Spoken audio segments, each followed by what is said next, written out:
Hello, everybody. Good evening to those of you who are in my time zone, and good afternoon, I guess, to everybody in the US, and maybe good night, good morning if you're around the world in various places. So we are back. Oh gosh, I've not even got Tarkov open. Goodness me, I was so busy trying to get everything sorted out that I actually forgot to even open EFT. So let's let's do that. I've been experimenting with going live on X as well. So I was, sorting out some of the logins over there just to make sure that everything goes up. And yeah, just didn't check my actual monitor. That's fine. Evening to those of you who celebrate. Got to celebrate the good evening.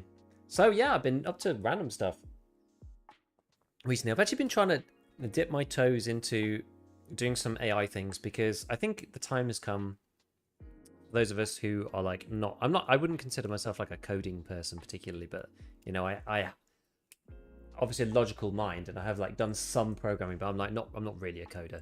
But I think the time has come where there's definitely I've seen enough stuff. There's definitely use cases where these things can be quite useful. Like what I'm trying to do is do some kind of like research system for myself for YouTube, which means I don't have to sit there and like monitor everything. Like you kind of need a project if you want to get this stuff started. So I'm trying to figure that out. But like it's all very interesting. For coding especially, it's like I don't know anything about JavaScript or whatever, but like the ability to just like mock up stuff is actually like it's insane. It's insane how fast it is, to be honest. Even especially small projects. I feel like that's where it shines like a lot at the moment, especially for people who are like non like super technical. Yo, Fenris, what's up? Yeah, I've spent a lot of my day today actually just like thinking about like how can I use this stuff like to improve my life, do more stuff with less time. I'm so time crunched all the time. Manchi, thank you for the prime. Yo, Papoxy, what is going on? What's going on? We'll just quickly whiz our hideout round. Gigit is vibe coding now. Well, I'm having a little go. There's got to be some. There's got to be some use, right? Got to be some use for this stuff. I see people all over the place posting about like this useful thing and that useful thing. I'm like, it's got to be some useful use cases. I think like half of the battle is like once you try doing something, you just like realize that the bottleneck actually still is you. It's still yourself, either like on ideas of like exactly what to do, or like how to implement things, and do stuff in like a good way that's not rubbish. I'm not like not looking at the. I'm not. Also, it's also kind of a useful opportunity to actually like learn a bit as well along the way. Because as I said, I haven't not coded before. Like a long time ago. I did a bit of like HTML stuff for websites. I did like when I was studying physics, I did MATLAB for science. I've done a bit of Python before, very basic. And then I've got like tiny little bits of like I basically just dabble, right? I've like got tiny little bits of like VBA that I've done like here and there. It's like extensions out of Excel, which for the most part I've just used it formulaically. I didn't really like using VBA, but so it's like I've always been on like the cusp. I've always been on the cusp of like doing stuff. Like it's one of those things. Like in an alternative life, I could have been a programmer, but I'm not a coder.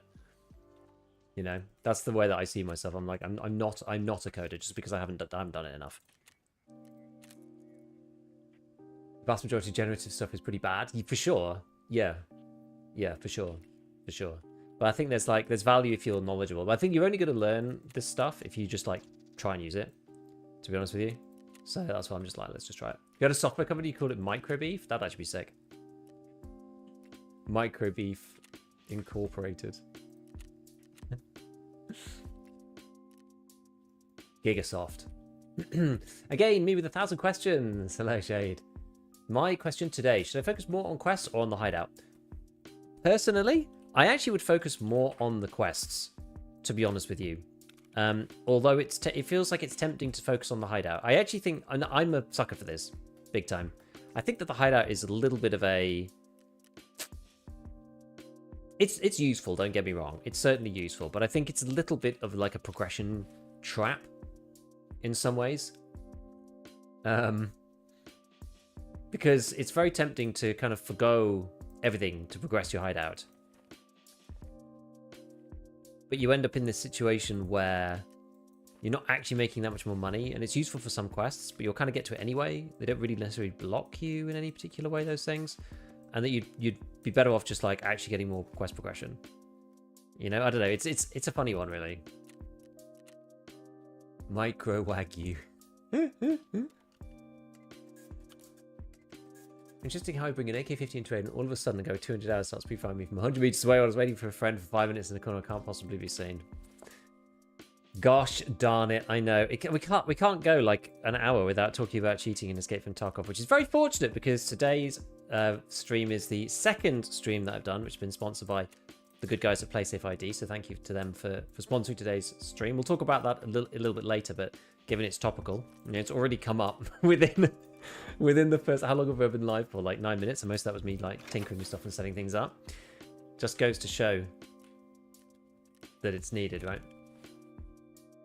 You've probably been asked this already. What's your opinion on the Tarkov event when the game is performing so badly? I mean, I don't think these things are connected, to be honest with you. Like, they can do events at the same time as like fixing the game. I don't think doing the events is going to make them fixing the game any slower.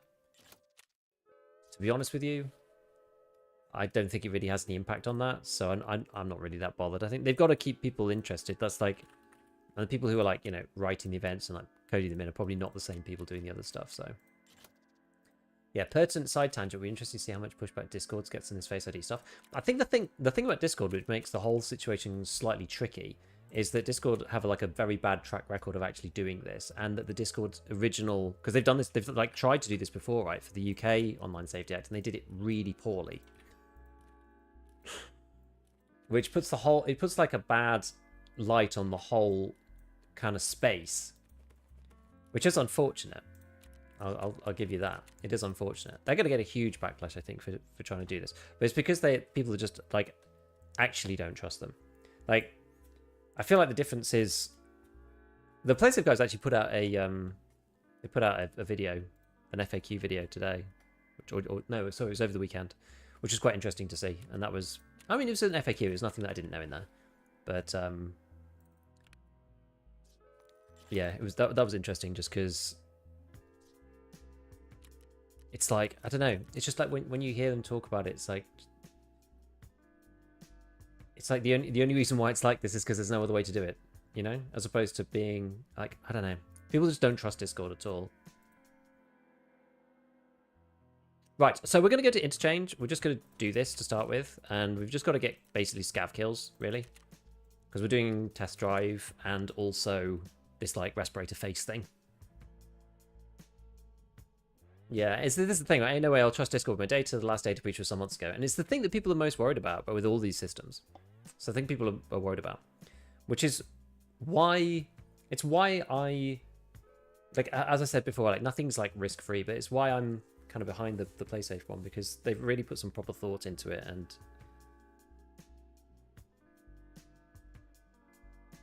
minimizing the amount of, like, data that they're collecting, because they don't want to... They actually don't want the data. They just want to have the solution work and have as little data as possible. Because if you don't have the data, it can't be breached. That's basically their motto. I feel kind of stuck on level 22. I didn't complete a quest for about 2 weeks now, I guess. I would just quest, honestly. Yeah, like, stop worrying about the hideout so much and just quest. And try to focus, like, you can try to focus on the quests that give you high XP. There's nothing wrong with that. Or quest lines that are easy-ish and allow you to chain a few together back to back to back to back. It depends, like, where are you in the quest line, Jade? Yeah, as long as there are PlaySafe and non-PlaySafe servers, I'm not forced into it to play a game I don't care about anymore, not a hill I want done. That's the thing, there should always be both.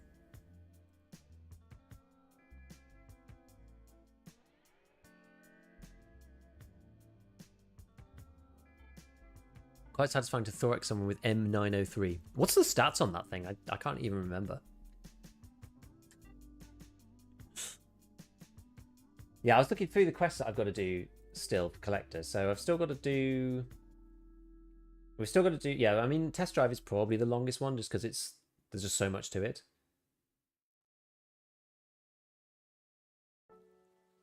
Yeah, Punisher Part 6 is probably one that's going to take a while as well. Just because the SVD kind of sucks. Maybe it won't be too bad. It's just like 20 kills. It's quite a lot in it. They're going to do peacekeeping mission. It's just a lot of scav kills, honestly. Just a lot of scav kills. I realized that, so I thought network provider was going to open up to me, by the way, and it didn't, because it turns out I've got to do... there's a random quest on the streets. We might do it in a bit. There's like 2 quests back to back. I think it's debtor and then one after that.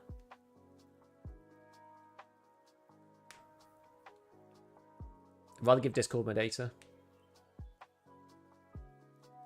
Well, with the if you're referring to PlaySafe, then BSC never sees the data. The PlaySafe thing is cool because it's separate from the game devs. So multiple games can use like the PlaySafe API, and they never see any of the information, which is good. I wouldn't. You'd rather give Discord data trust with BSG. I mean, I wouldn't give my data to BSG either. No shade, as you say. Doing the Lightkeeper quest for the first time. I mean, I've never bothered doing them. They're awful. Thank you, Lick, for the prime, by the way. That's the problem. I don't know what quest line I should follow. I have many quests on different maps. What edition do you have of the game? And how far are you through Prapor? That's like the first place you should look.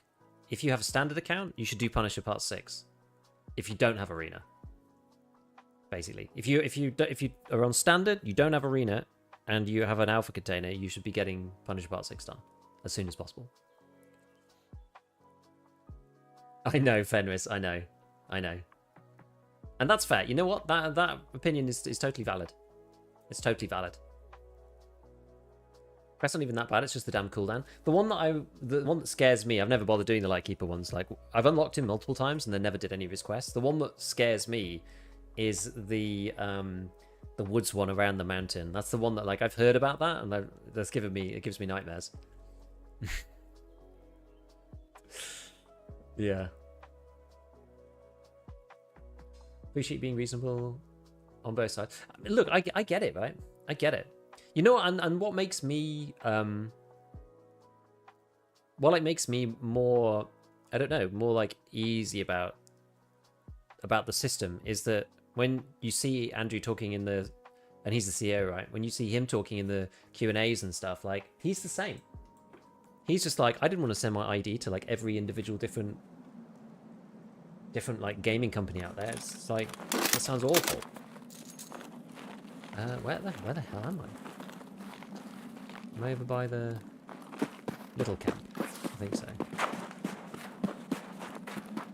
Eddie camp. Do we know what's coming into in the patch? Outside of the Tarkov integration, no. Not integration, collaboration, I should say.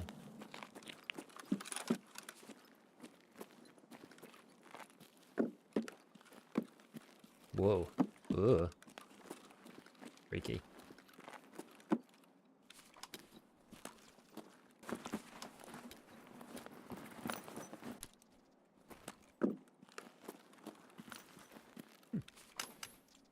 Gold chain? Okay. I mean, we don't really need money or anything, so we should get on with killing scavs. I might go to power station first, to be honest with you. This site is not really great. Would you prefer a dog? Yeah, probably.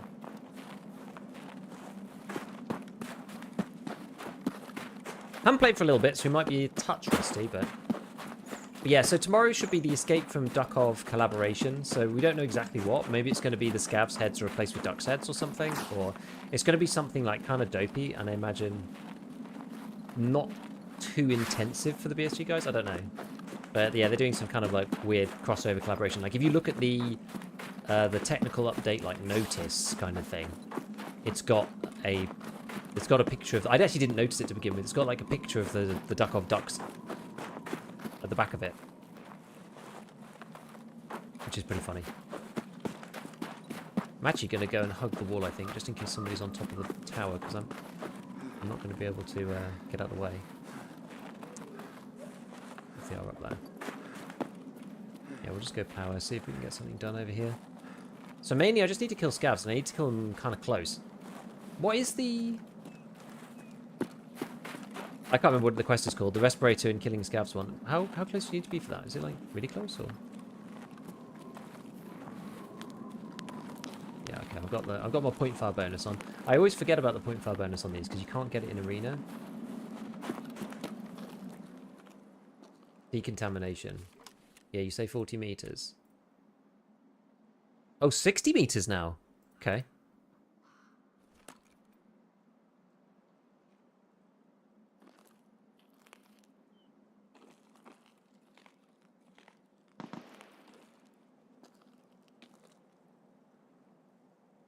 Let's hear someone.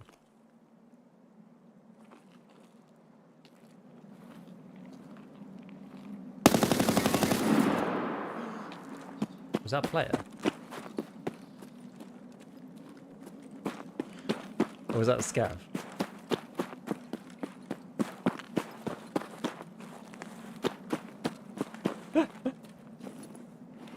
The player just got absolutely wanged. Look at that. Look at the... He got absolutely minced.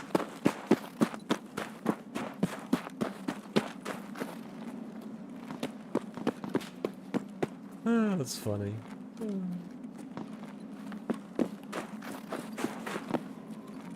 I did this and test drove it 3 raids, probably an S26 and rushing the middle. Yeah, that's probably where I need to be.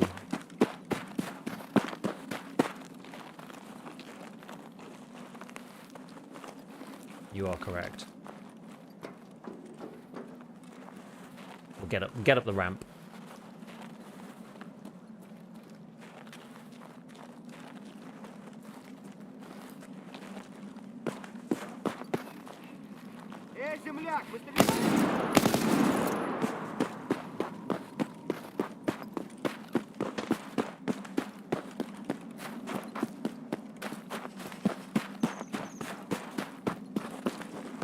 That first guy was pretty funny. More nades. Alright, see. Maybe we'll go in through the top. We're gonna have to get some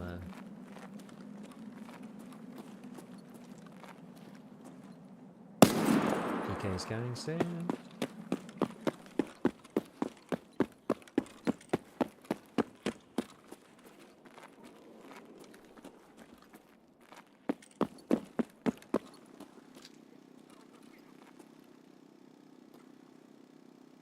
Let's lean in.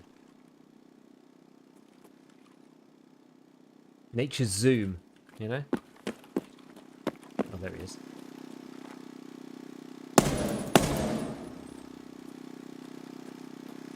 Another one? No.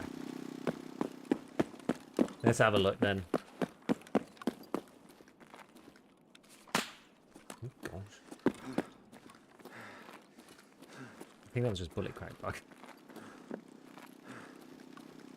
Hello, Initial! How do I know what quest I need for that? Upgraded my edition, but I don't have arena. What edition do you have then? So, but the thing is, basically, if you have the gamma, you don't need to rush Punisher Part 6 quite so hard. You could just go on the wiki, go to Punisher Part 6, and like work your way back. You know what I mean? That's kind of like an easy way of doing it, I suppose. But it'll start with things like... What's the beginning of Purple's questline? You've got, like, BP Depot. That's markers on the tanks. You've got... what else comes before BP Depot?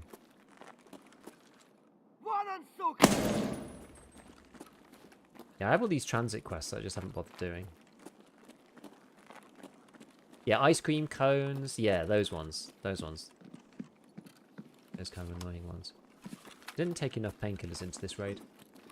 I don't have the gamma. I got the markers. I guess that was the last one I've done. Which version did you upgrade to then? But anyways, yeah. So do those then. So do the marking the tanks, BP depot, that kind of thing. Go through those ones. They're not that hard either. As I say, you might get stuck on. If you've not done the 60 rounders, you might get stuck on that.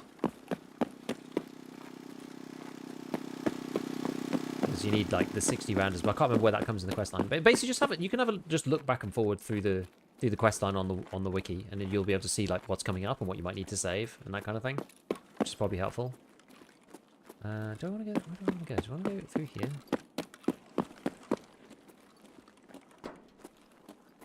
Into the back. Maybe I do.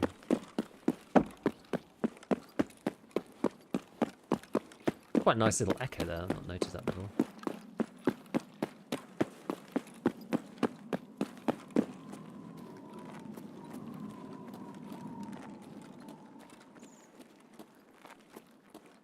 Did I bring spare ammo? I can't even remember now. Oh, I should put that in the sick. I don't know why I've got it to hand.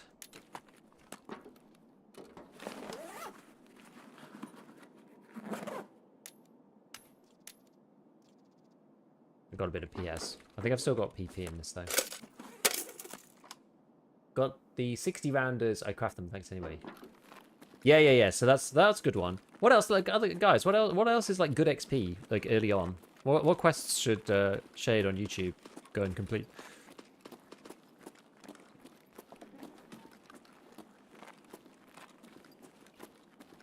There's got someone there then. Might be on the other side of this wall. I heard a little crunchy sound. There's usually people over here. M4's Zabralo gives a lot of XP early on. It's quite a hard one though. I think, isn't that an Edge of Darkness only quest?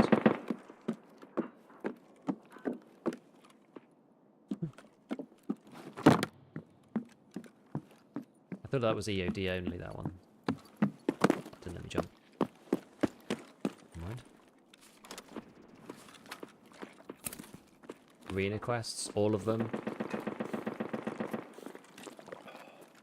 Yeah, you basically just do them all. Like, just have a look and see what the XP is on them. And if it's high... You know, if the XP is high, then maybe have a look on the wiki and see what the next one looks like. See if that one's high, and then if there's a few of them that are high, then like, do that. Point of rushing levels, just play the game. No, it's just somebody saying like, you know, what should I focus on? Should I focus on questing, or should I focus on the hideout? They're just asking genuine new player questions. They're not like trying to rush. They're only level 20. What level did you say you were? Level 22. Yeah, and said like, yeah, I feel a bit stuck. I haven't progressed much.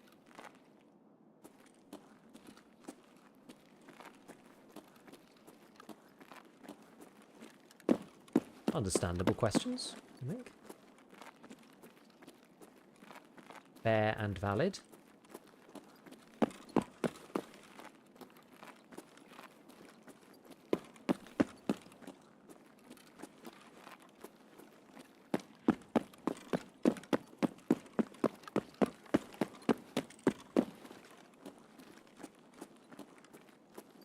I'm actually going to run out of painkillers. I'm going to see if I can like grab some more.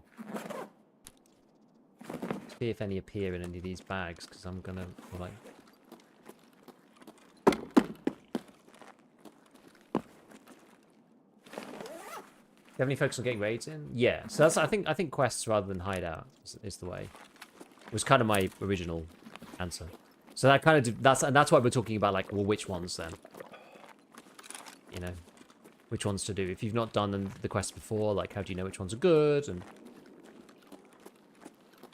yeah, they said they don't have arena, so focus on XP and level up. Basically, yeah, because like if you think about it, the way that you're going to end up getting more, like what matters in Tarkov, like why do you actually want to get progression in the first place? Well, it's so that you can get more things, right? So you can have like better gear. You're going to get better gear by having like higher traders, mainly. Obviously, you've got to make money too, but you'll mainly do it by having higher traders, because then you can access more stuff. Once you get to trade level 3, then you can kind of, I don't know, you're getting there. You don't have all the good ammo yet, but you know it's good enough most of the time. You have options, and you can replenish yourself. If you find something good, you can usually stack it underneath.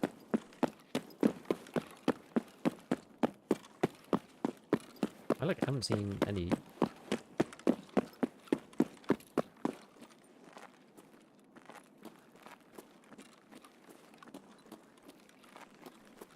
Really many scavs inside. It's a bit weird. Is there a patch coming tomorrow? Hazy? Yes.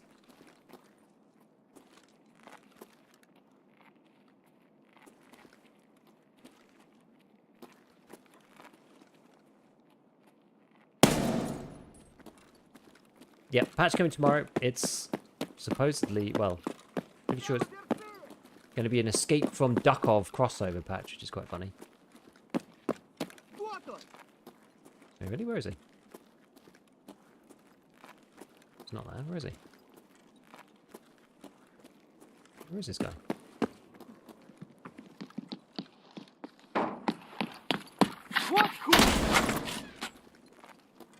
Should probably use some... Well...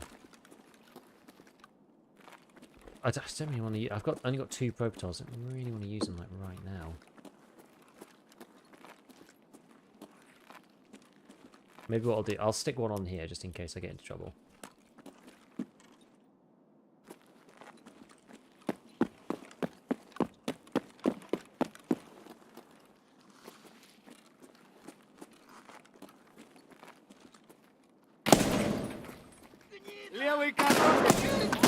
Oh.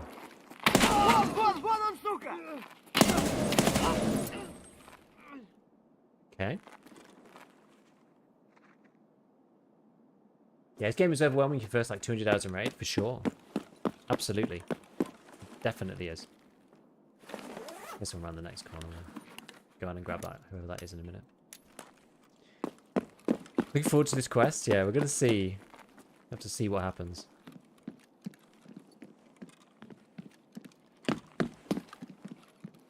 Any medical bags in here? I don't usually loot this area, to be honest with you.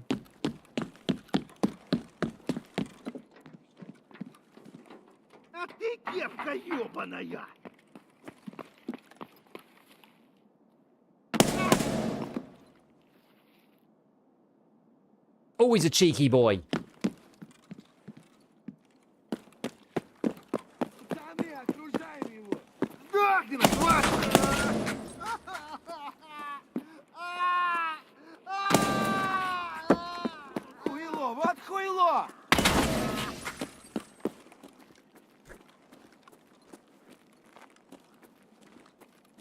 It feels weird to just be like wandering around farming scavs.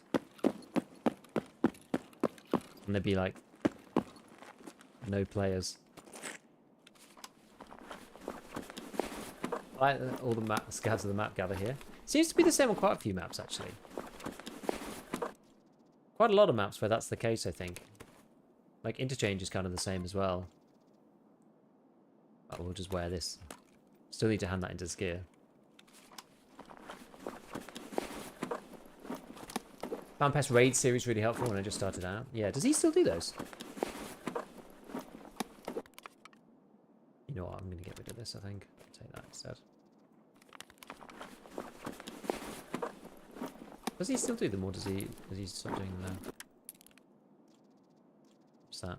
Terragoot corporate apartment key. Okay. Alright, we'll carry on getting some stuff in a minute. PvP's really helped me as well, but it starts me level 20 when I win some of my fights. It feels so good. Yeah, it really does. It really does. That's when you know you're starting to improve, you know? When you start to win a couple of fights here and there, it's good. It's good times. Where's this dude?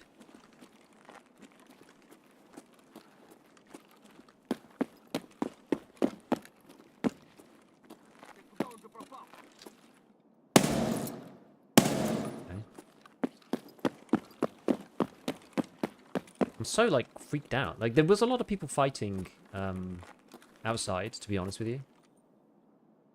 There was I heard a lot of shots elsewhere.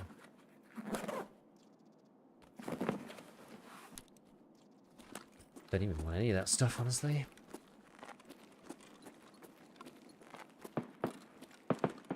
Like I've only heard like PMC shots outside.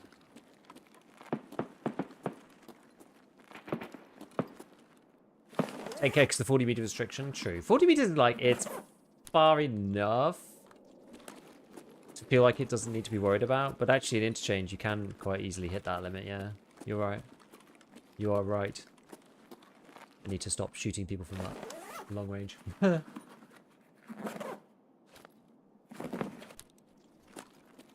anything interesting here? What about this guy? Yeah, keep in mind the game isn't geared for casual gamers. If you don't play that, you can lose a lot more fights for life. better gear, so you can rat them out if possible. Yeah, ratting people out is always an option, and it's always a good one, especially to like close the gear diff, which is quite handy. Like it's useful. I mean, it's annoying, right, when you're when you're the more experienced player, but it's like it's a good way to at least even the tides, right? When you're just dying all the time, you can just play slower than other people.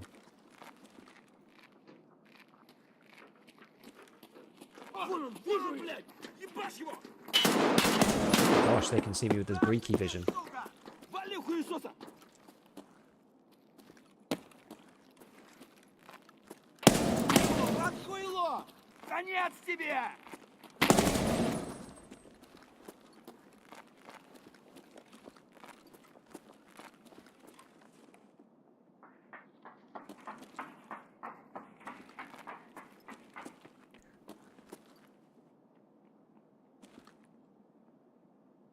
Don't run in that way. We're doing about half. Okay. Probably time to change weapon. So this is the classic changeover. Although I think this might drop it.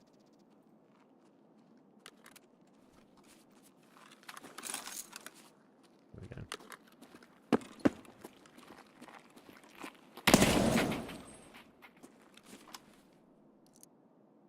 What have we got to do? I wish I could get into here without doing it. But anyway, yeah, the movement is actually not too bad. It's doesn't have a debuff for repacking it, which is quite nice. Gold, please. Have you done the guide yet? I'm very close to Kappa myself, and I'm wondering what your We have strategy would be for that officially been quest. together longer than my last 4 relationships. Let's go, bruv. Yo, Ha, ha, Chris, thank you, man. Let's go, dude. Thank you for the 3 months. Appreciate it. Have you ever done the guide? Yeah, I have done the guide already.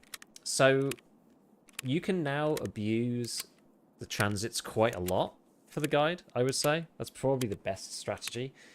I haven't actually gone through and thought out like a full strat of exactly what to do for the guide. I actually haven't done that because I didn't need to. Somebody pointed out to me that I was already like 4 maps deep. And so I just kind of went for it. And we did it in a bit of a random order.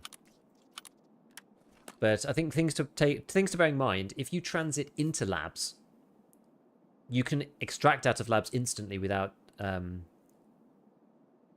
get a survive, which is quite handy. So if you go into labs via factory or streets, I'm still not sure what happens if you like go into factory and you extract immediately, and then you go into labs and then you extract. You transit immediately and then you extract immediately out of labs. Like, can you get under 7 minutes and not get survive?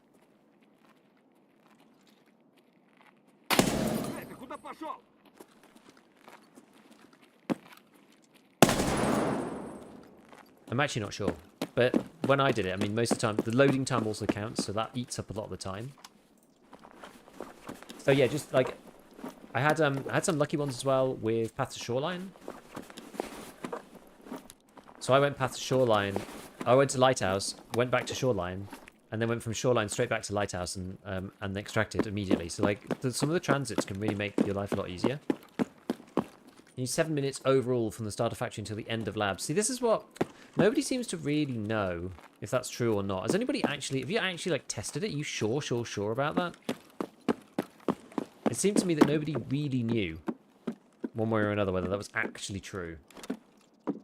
Late interchange, time for an elusive killer to suddenly Kool-Aid me through a wall. Game chat's use of time survived cross transits. I don't think you get any XP for an insta transit. You definitely have to wait for the 7 minutes. So that might be the case. I mean, it does take like 3 to 4 minutes to get into a raid anyway.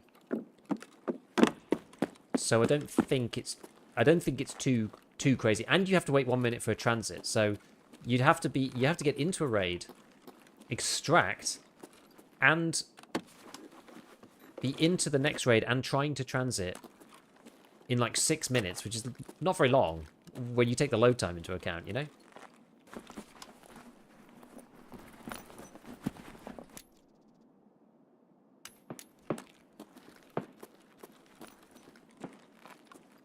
Well, we farmed a lot of scavs in this area, so I wonder if it's worth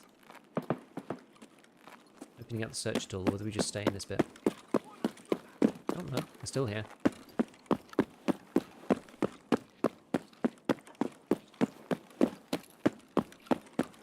We've got to get close, though, for decontamination. Who says one on? Oh.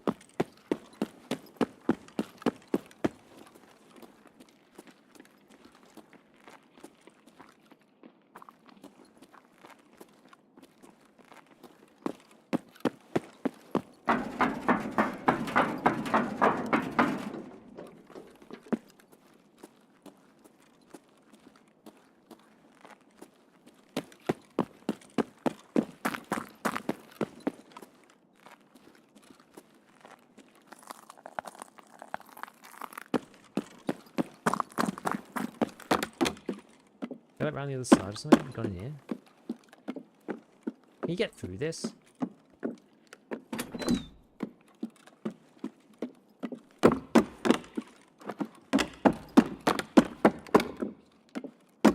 Pretty sure it's still a scav.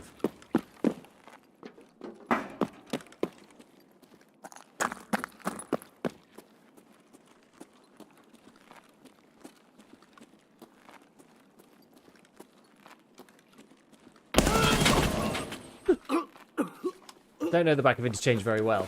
I have tips for me finding Partisan. I found it quite often at the beginning of the wipe. Now I can't. Now I want to get the achievement killing 15 times and I can't find him. Good question. I'm actually not sure. I'm not sure what I would do to find him even. I seem to find him when I least expect and like least want him as well. Lay down in a bush for bad karma and he'll find you afterwards. I feel like that doesn't actually end up working the most of the time because like the fact that you're not moving ends up offsetting the fact that like he's got bad karma with you or whatever.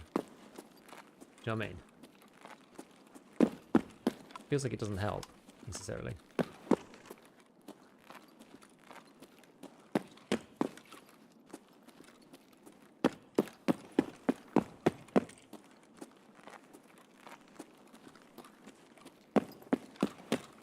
I lay down until I hear the bird sound. I guess it's an option. I don't know.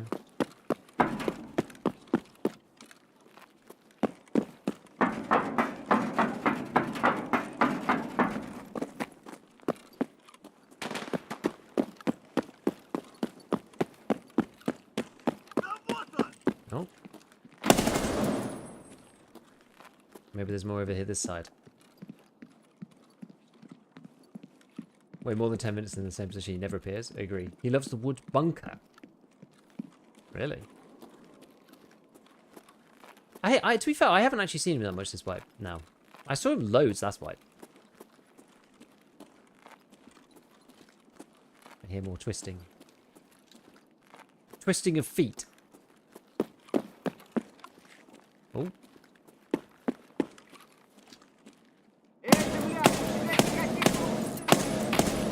Okay. Alright.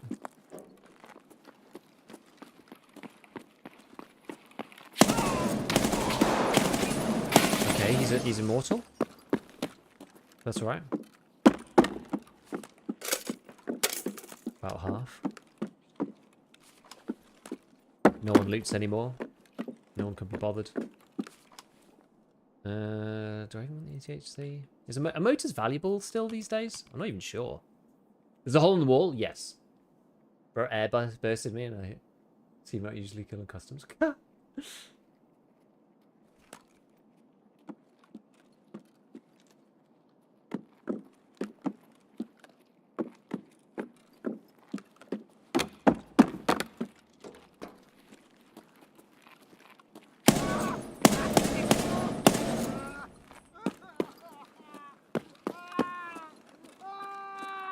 Is there another one in here?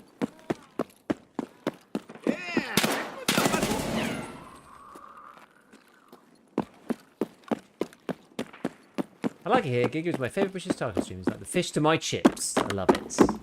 Fish and chips, baby. Get your fish and chips.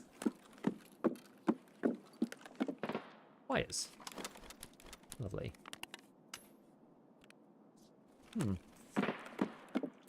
Okay. Just gotta just keep farming up them boys, I guess. How long we got left in this raid? 12 minutes. We're actually gonna have to leave soon. What are we done? 26. God. I'm actually gonna be finished on test drive 3 soon.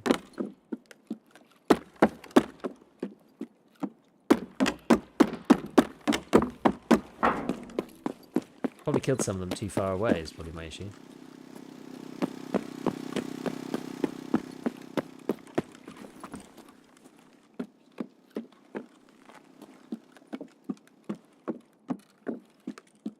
This is like the quietest, weirdest interchange raid ever. Crack another level and still get out? Yeah. Yeah, let's focus on doing that. Let's get back into Goshan then. Actually, I was going to reload this guy.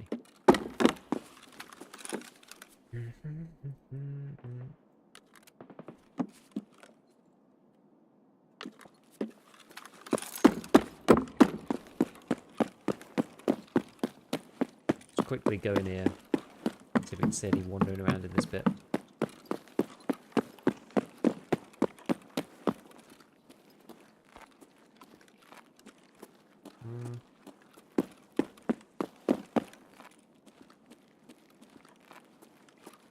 Don't see any. What's my extract anyway? I have railway. Okay, so I kind of want to be on this side of the map anyway. Remember this huge backlot now? People don't really hang them all. Yeah, it's funny. Like trying to get certain kills done, kill quests done. It's like genuinely really hard.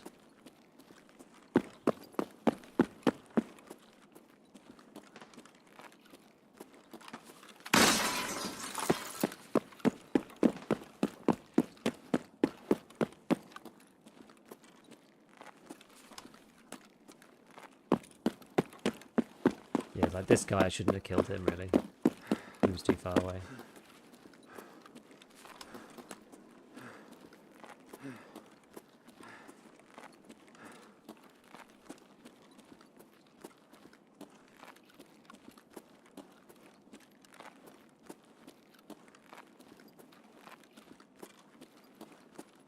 Any others?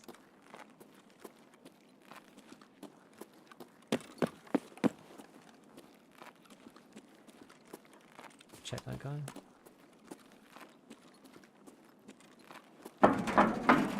Have you got max strength? No, unfortunately not.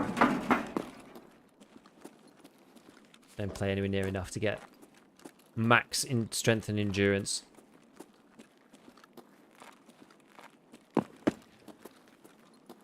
Any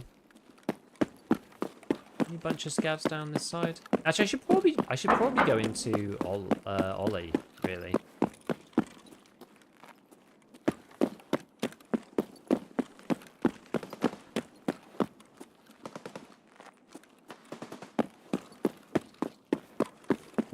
We'll head up to Techlight and then go down to Ollie.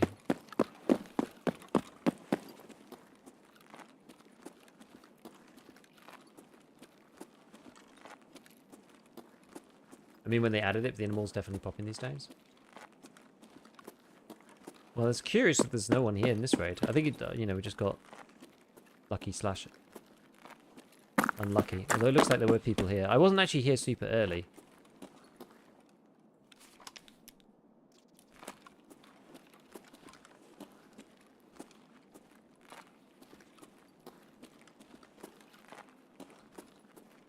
Was that just the blood set? I think so. Cat. Yeah. You never know. Sometimes people accidentally, or they get shot at while they're mid-looting and they forget to go back or whatever.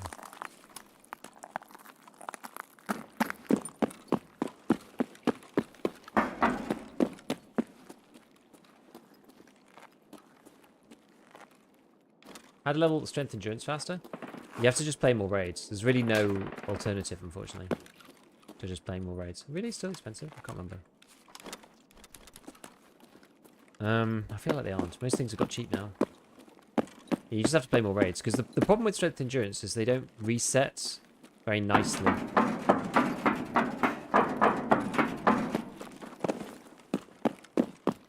There's ways to get more XP, but it involves like massaging your reset timers.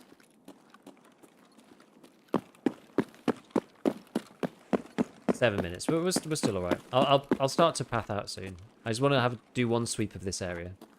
Because this is where they're most likely to be. Yeah, it doesn't look like there's really any more scavs. So we'll have to head out the front. It's not like somebody was fighting out there.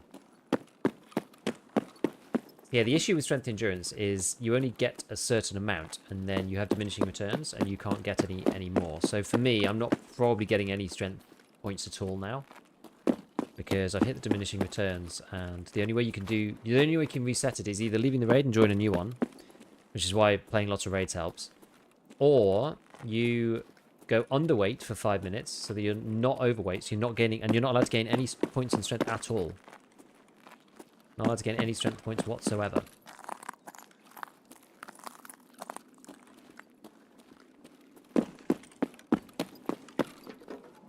And therein lies the issue. So you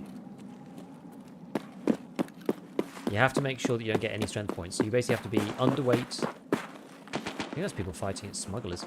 You have to be underweight and make sure that you don't like do anything that could get you strength points. I'm not even sure. Are you even allowed to throw grenades? Because I think that gives you strength too. I'm not sure. And so you have to not throw any for like 5 minutes straight. Or get any XP in any way for strength. And then it'll reset you back to not as much XP. So when you first start to raid, you have like I think it's 129% XP bonus. If you do the diminishing returns reset, you end up on 100. So it's not as good as starting a new raid, but at least it does reset. So that's why you can level things like metabolism multiple times a raid, because you typically go over 5 minutes between consuming those things anyway.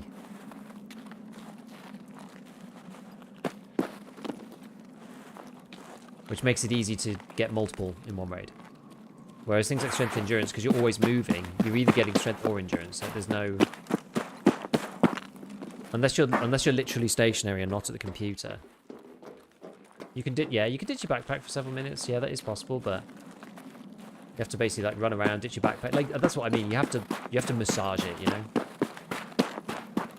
It's not like really straightforward like some of the others.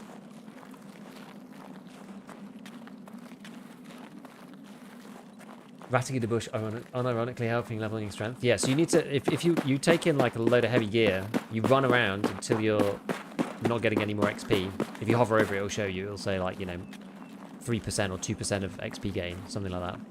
And then you rat in the bush for 5 minutes. And then you carry on. I don't know whether they fixed the bug where the diminishing returns is fixed, but it doesn't show it in the stats screen. I can't remember if they ever fixed that. So you used to get this thing, so you'd time 5 minutes, you'd lie in a bush or do whatever and like time 5 minutes. Because I used to do this for stress resistance? The one that you used to do for, or was it vitality? No, it was vitality. Scav over there. Yeah, because for vitality, you used to need a certain level of vitality, and I used to train it in a bush at the edge of shoreline in barbed wire. So I used to do it like that. And it used to show, like, so you do the timer.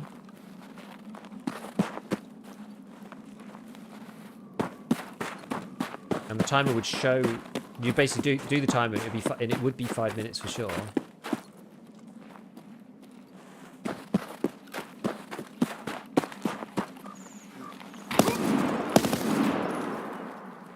Oh, I'm curious. Oh, it's because people dying off spawn, that's why. What was that? Shroud face mask, okay. And then you go into the thing and it would still say, oh, you've still got diminishing returns on. And it'd be like, oh, what gives? But as soon as you gain a single skill point, you'd see that the diminishing returns went away. So it was like some weird bug. So if you waited long enough, then it would go away. But you'd have to get like another skill. You'd have to test it with another skill point. But as soon as you get a skill point, if it wasn't the right time, then it wouldn't work anymore. So it was a bit crazy.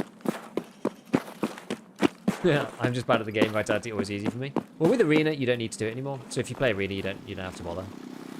So I've not had to do it since Arena linked and gave you stats in both games. That stops you from having to do it. Yeah, the encumbrance split is such a goofy mechanic. Yeah, it's annoying.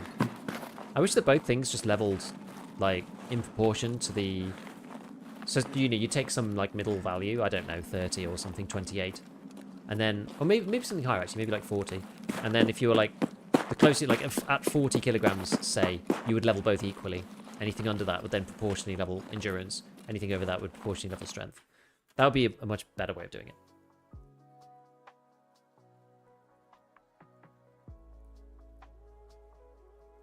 That would be much better. But alas. 1.0 is here, and endurance and strength split was never reworked. So it's probably here to stay. Yeah, I used to have real bad issues with vitality. You know, if you didn't get shot very much, you just would never... Like, that would be it. You just would never get anything. 10k. Damn, I guess we did get 25 scav kills. It's not bad, actually.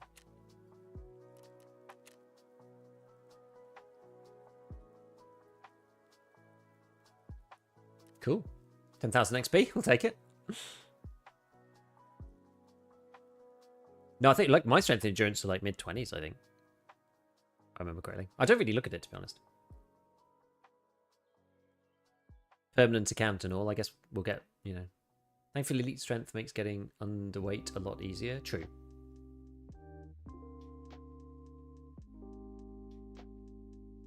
Why shade?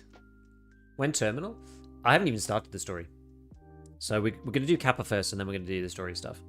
I think we'll probably do terminal in like maybe a month. I would guess. Yeah, I literally had to finish Tor to go and do the guide. Because I couldn't get into... Actually, I did the guide without having labs unlocked, which is kind of insane. So every time I wanted to do labs for the guide, I had to like transit in. Which is pretty funny. Right, Vitamins Part 2 is finally completed at the damn Respirator. I forgot you needed these. I don't think you need this stuff. Beyond my maintenance. Let me just type it in. So it was yeah, Vitamins Part 2. I left this one until like way later. So basically what I did, right? I was making sure that I had all of the hard quests done first. So we're pretty good, honestly. That's labs, PMC headshots. D2 reserve, I'm not doing that one. What's this? Oh, that was my weekly, but I just didn't look at. Don't think I've got any of these. I could make one, I suppose. I don't usually make moonshine. You just run all the time and see everything and play so slow and scared. I think like, but that's a combination of experience. I don't normally play like that on Interchange, in fairness, but Interchange today seems to be completely quiet. I don't really know why. There didn't seem to be anybody there, so I kind of stopped worrying about it. And I'm just getting scav kills. Like, I don't really care for my kit either. So like the raids that you're seeing me do now are like not ones where I'm like really worried for my life, so to speak. Like if I just die, like I'll just gear up, get another RPD, and go again. So it's sort of no big deal, right? So I don't always play like that. You know that though. You know that anyway. Let's get another ibuprofen. Like it depends what I'm doing. I'll play like more or less carefully depending on exactly what it is I'm up to. But also you have to play more careful when you're new because, or inexperienced. Not necessarily new. New's like the wrong word for it. You have to play more carefully when you're inexperienced, just simply because you get killed out of like surprising places. After a while, you know, I'm still not the best at the game, but after a while you kind of just like know broadly like where you're most likely to get shot from, and like that builds up over time, just understanding and listening to the raid and just thinking like, okay, the raid sounds like this, so people are probably here or they're here, you know, like in that one. And as I said, in that one I just ended up running around because I was just like, there's clearly no one in them all, which is really unusual, like super unusual.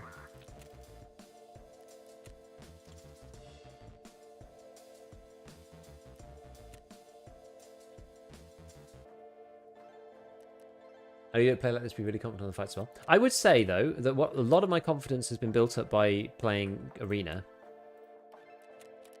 Like, Arena's really good for confidence in PvP, because you just get into those fights all the time, so it makes you more confident to take it. Because one of the big issues with Tarkov is that you don't get into fights very often, so when you suddenly do get into one, it's, like, very nerve-wracking.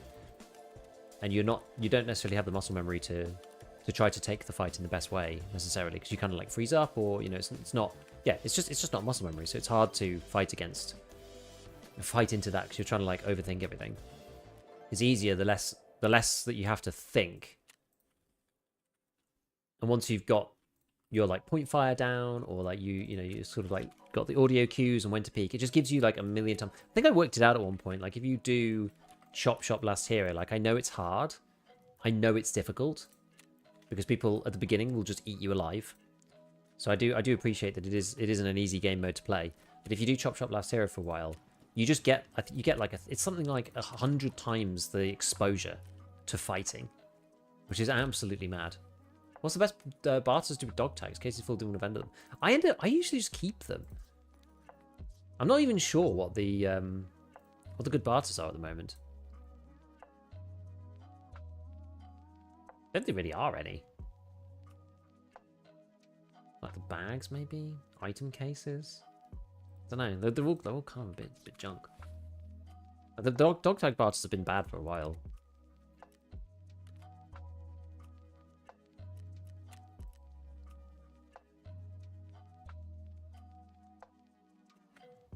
But yeah, like I really do think Arena helps. It helps with confidence. Obviously, you have to have the time to play it. I've sort of stopped playing it a little bit because I'm like so busy at the moment.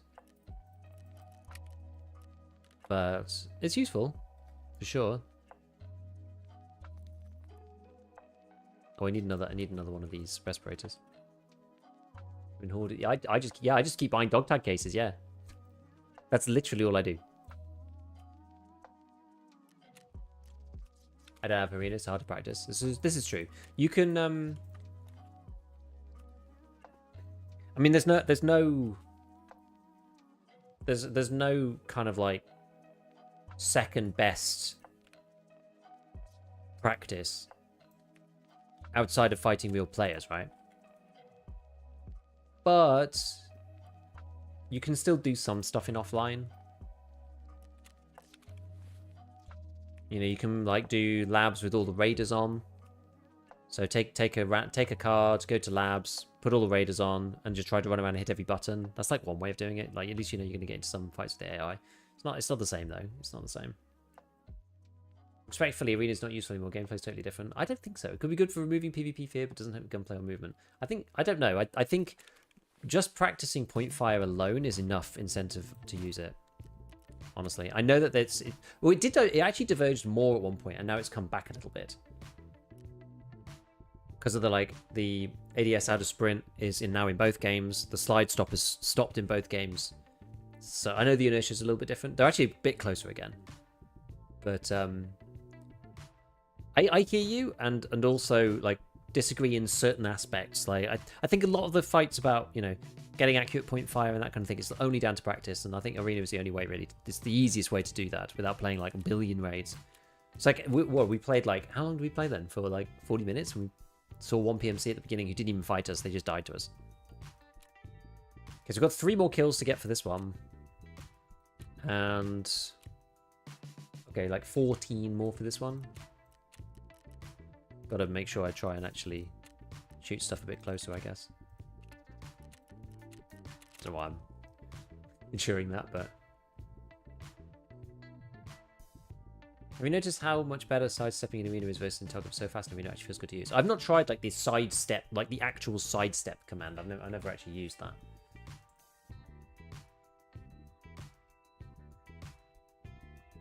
Yeah, so that could be, yeah, die to guards fairly often. Yeah, that could be kind of fun, like doing the labs one. Because like you're going to fight raiders, and raiders are sort of like the sort of practice of some kind. And like all you really need is a target that's going to fight back that allows you to point fire, and then you can practice certain things. Like I would practice point fire if you can. Like getting the listening to the audio, getting the peaks, and like, well, not even the peaks, but just like getting the swings right and hitting people accurately is like that's most of what it is. Superstone type actually fast in arena. Yeah, I don't know. It's Wesky 5 apartment 20 key. What's this one for? Arena made me way better 1.1k hours. Got my friend into enjoying PvP. I think it's worth it. I think it works. I know that there's differences, but I think it's worth it. Gold, please. I do. Shade, thank you for the prime. Thank you for the prime.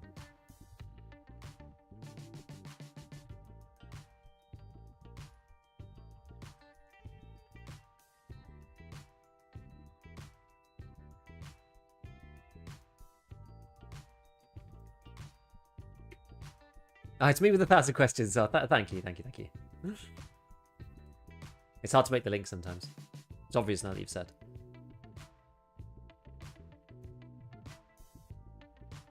So what's in Zemeski 5 then, Pat? What's so good about Zemeski 5? Apartment 20 key. Where is that one anyway?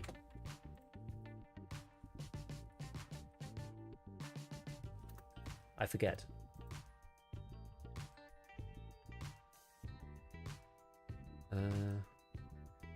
There's Zemeski 5 building. This is the one. Check 15 is here. This is the main street.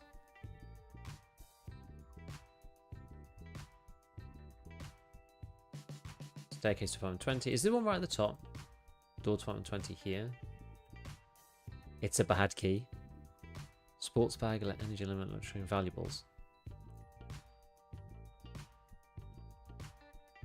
I think I did. Did I get a Bitcoin in here one time? I don't remember. I mean, if it spawns valuables, then it can always spawn something good. So I don't typically check these rooms. I probably should. If anybody's seen some coffdoms, let me know if they're rare, even on labs. Yeah, that's hard, isn't it? 5 openings so far. 3 Bitcoins, 2 radios, 1 RFD, IR, 1 green battery. Nice. Apparently it's got some decent spawns. Okay, maybe we'll try it later. We've got to do this like debtor thing later on. So actually, what's going to be next after this? So after test drive 4, what comes next? Because this one is Shoreline Interchange Woods, which is not very useful. Whereas the next one, the next one's literally factory. Maybe we take a break from test drive then. I'm not sure if I just want a main factory for the rest of the stream. I'm not sure if I want to do that. And then the last one's customs. Okay. Not streets keys have been nerfed? Yeah.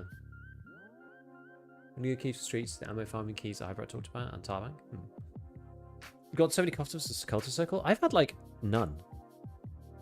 Crazy. Got 3 mark keys, really afraid to use because I've got survival rate somewhere around 29%. That's, you know, mark keys are, yeah. Mark keys are hard.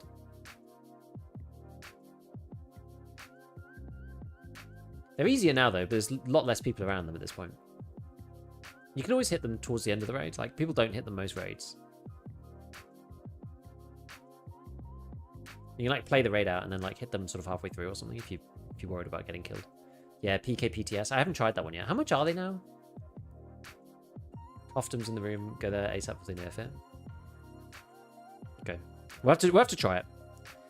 We'll have to try it.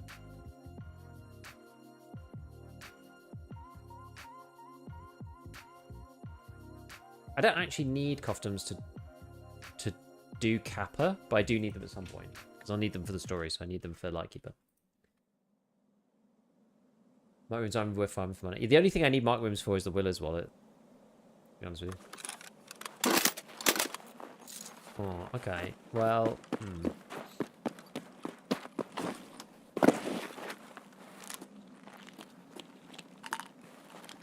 Can someone spawn in that corner if I spawn here? I hope not, but yeah, the answer is normally yes when it comes to Tarkov.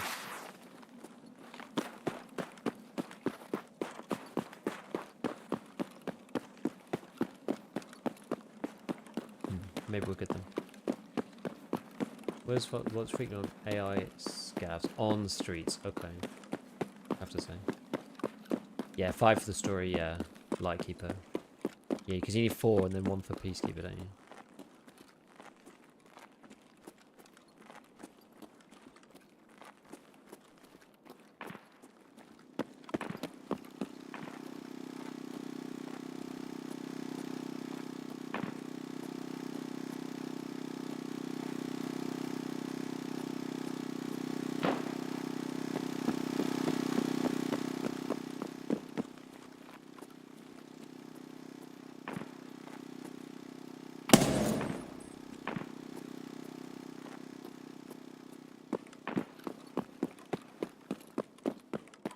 I'm just getting rotating circle down. Usually it just means you need to restart the game if you get that. In my experience.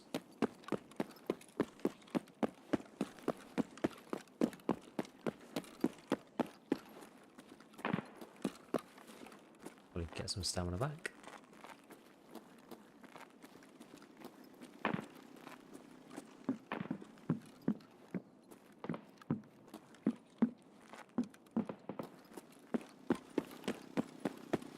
I just don't know if I want to go through the main section now.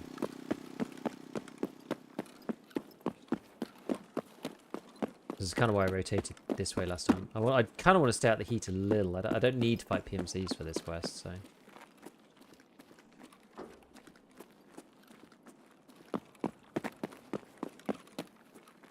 I don't mind, like, clearing it through the back of Goshan, going that way.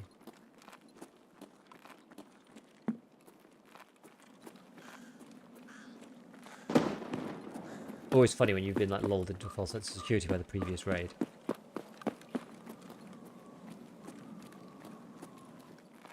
Actually got to be on our toes.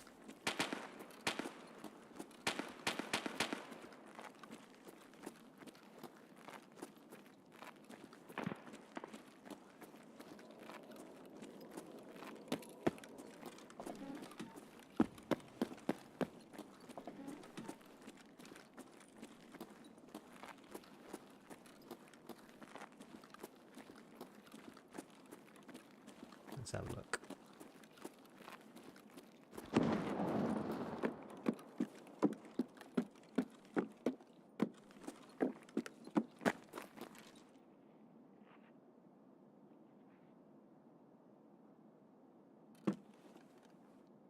That's scav, or is this on baiting me? This is scav.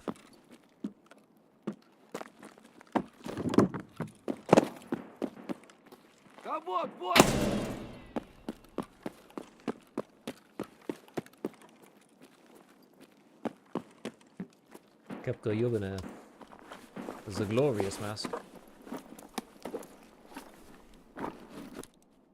What causes it to spawn without a pouch? I don't know. I've never heard that.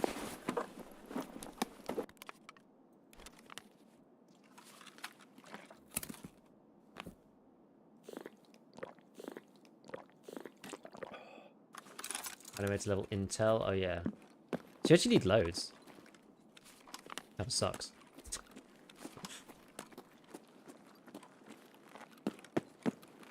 Not gonna lie, that kind of sucks. They're probably my most hated item in the game, those COFDM radios. Like.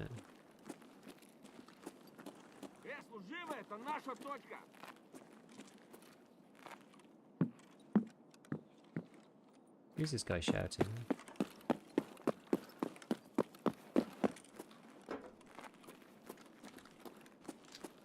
Wait, where is he? In this shop, maybe? Yes. Reckon using an OVD monitor for Tarkov. Maybe? I don't use one. You don't need to.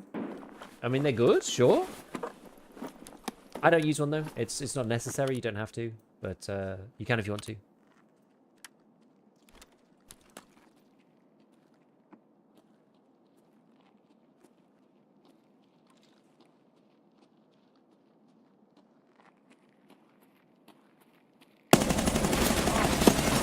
Oh god, I didn't realise that was a PMC. The way that the guy was walking, I was just going to like line up the headshot. And I was like, oh no, it's a player. Does a poor FMJ kill in one shot 2 thorax with level 4 or does soft armor further off? No, so it does actually kill players. So Lapua FMJ will one-shot level 4 people.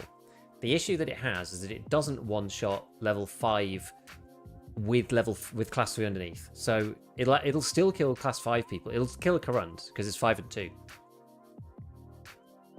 That aim is, I know, that was bad. I was not ready to fight a player.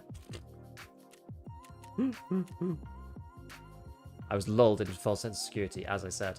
Yo, what's up? It's all good. We finished Tarkov test drive 4. Still need to finish the end of decontamination, but we can do that whenever.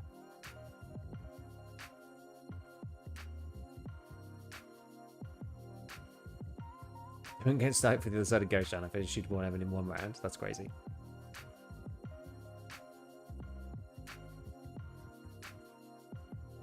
Yeah, shopping scav startled me a little too. That one was a good shot. That guy was just like bad times. I could have killed him for sure.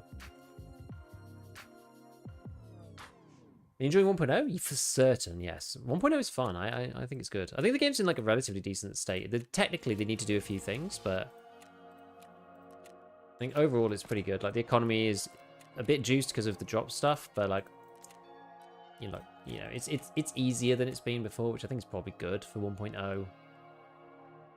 Right, let me get rid of this. I'm just not gonna use the AVTs. Oh god, I'm on test drive 1. Rip that. Stray dogs, the guide, and my Kappa blockers. I forgot to do with test drive. Thing is, at least test drive's like, I don't know. It's like it's long, but it's not necessarily like that bad. You know what I mean? It's now the SR25 as well, so like that does make it easier to start with. It's good.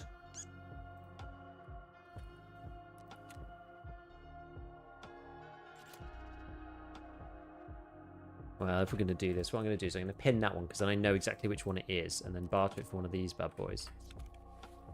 I won't sell it now, I'll sell it another time. Actually, you know what? Last time I checked, rather than selling it to ref, you could literally just sell it to, like, randos on the fleet. Maybe I won't do that, though. Why is using an RPD?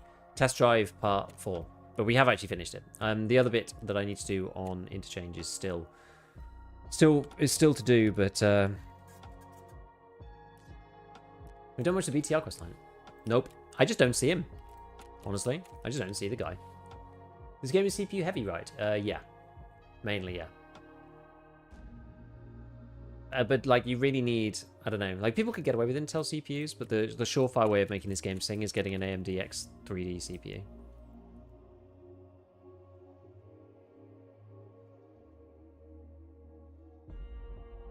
Your PFC's ghost in full purple, the RPD is fine, exactly. Rifle is fine. Okay, so yeah, so that was test drive part 4. Completed. So should we try a little streets bit then? I guess what's the next? Is there anything I have to do on the streets specifically? Let me just go and have a look. Let me see. Is there anything that annoying that I have to do?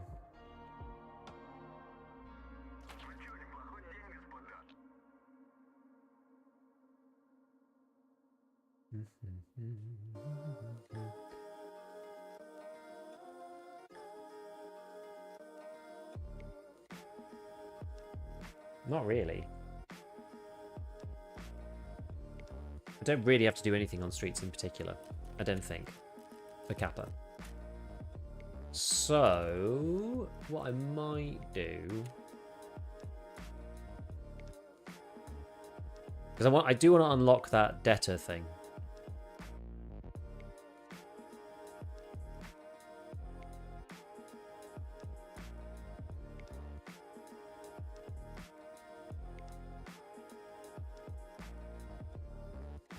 So we just got to do that. So I might take an SVD. We might start doing Punisher Part 6, because I've got to do that at some point. But yeah, there's several maps to choose from for each test drive. The best change they did. Yeah, it's really good. It's actually really good. Yeah, M1A wasn't even that bad. I feel like it was the distance. It was the distance, yeah. So they've just like wholeheartedly changed it all, right? Okay, so if we're going to go SVD, and we're not going to use this man's for a start. We're going to use anything, actually.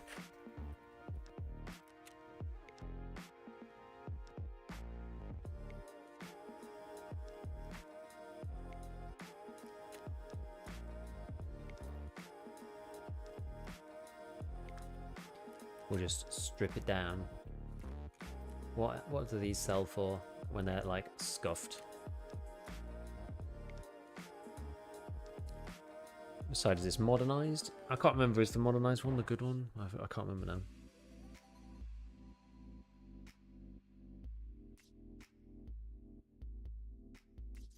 I always forget with the SVD. Yo, Z. Just murdered 4 dudes on Lighthouse, completing assessment part 1 and all test drive 3 kills, 2 days of progress in 10 minutes. Nice. That is sick. That is sick. Well done. Thank you for the 500 bits, by the way. Appreciate it, brother. Thank you, matey. Right, let's just do a little quick theory crafting for a second. Good night. See you soon. Question 28 of 1,000 till I become a pro. You'll get there. You'll get there. I think 1.0 is pretty fun too. You try to get the best ending, which tries to make you engage with every aspect of the game. BTR, Lightkeeper, Fence, Cultist. I think. So the worst part, it seems to me, about the best ending, quote unquote, is the Cultists one. Everything else seems like mostly doable, but the Cultists thing seems nasty.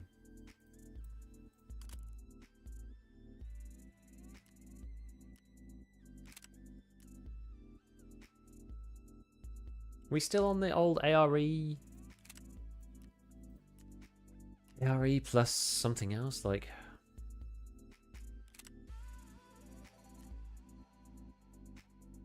Or should we just go for, I don't know. Like, so in the past, I've just gone for the Viper and just said to hell with it. Because it's just like, what's the point, right? You just look at, I often look at this, I'm just like 123 and 58, like, what's the point? Might as well just go for 134 and then have like a bit more ergo. Like, why not?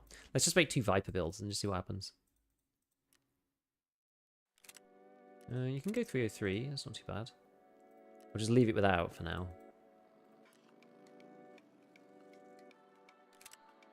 Add the offset. Okay, so this is like the first version. I always forget with the SVD which way around it is. This is SVD SVD modernized. This is 63.5 ergo, 134 ergo. And then we'll be able to compare and contrast this in a moment. Yo, Mega, thank you for the tier 1. Appreciate it, buddy. Thank you. Ironically, easy to do the cold priest on woods if they haven't been aggroed to anyone. They just sit crouched prone out in the open doing nothing. I'm just not seeing them. Let's go fully decked out, nobody holding himself back. I'm trying to remember which way round it is that you need to do the thing though. Which way round is like the good way. I genuinely can't remember. Why can't you add this? SVDS and SAG Mark 1 at the same time. Oh, that's this thing. Sorry, it's the top doodad. Oh, you can't have the 303. Well, I guess that makes sense because this one's the top rail one, isn't it?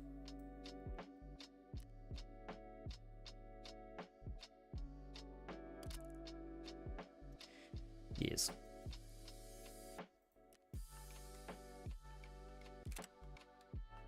Yeah, where did that go? Okay, we'll just put it underneath. It's only 11.5 bonus anyway. Okay. Is that it? Is that everything? I think that's everything. Yeah, so that one is the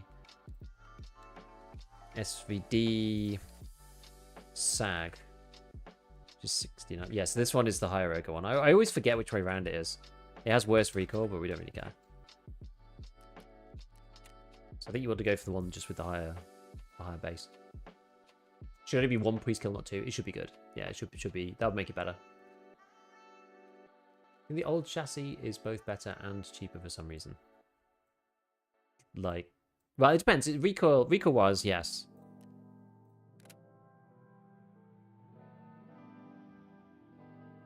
I went on streets. Things I don't like taking LPVOs on the streets. So we'll go with something else. I'll see what I've got actually to put on it.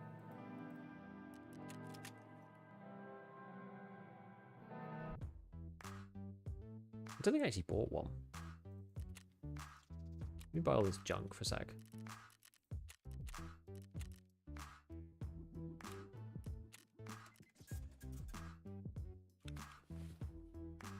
I was modifying this one, wasn't I? Okay, that's fine. I did buy one. / grab one. Okay. Yeah, that'll do. I'm not running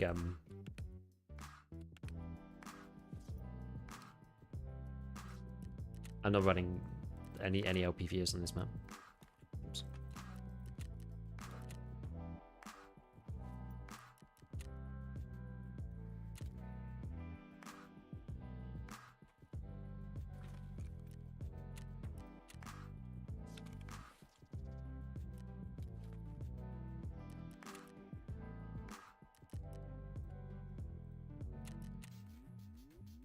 Okay. Take 2 nades through. I mean, we were talking about, like, should I even bother bringing a bag or anything? I guess we should. Let's bring one of these. And then, yeah, keys-wise. So what was this Zemeski one?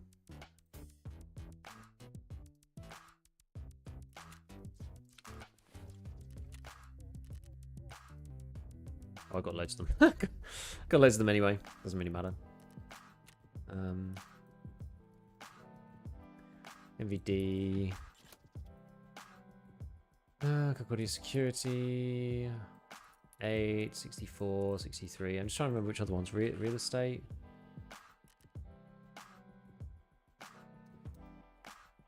And Beluga. May as well take that. Which one's real estate? I don't think I've got one. Real estate office room.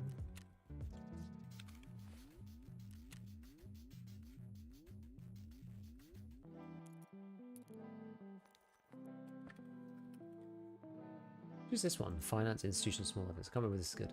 So it was fun to see the last time you raided Sergeant Prepper. Any mutual analysis collab with the crazy sniping map in Tarkov? I'm not really like crazy sniping guy, unfortunately. I'm much more of a... I'm just not very good at that kind of thing, so I typically stay away from it, to be honest with you. The person who you're going to see doing like crazy stuff like that is usually Tower.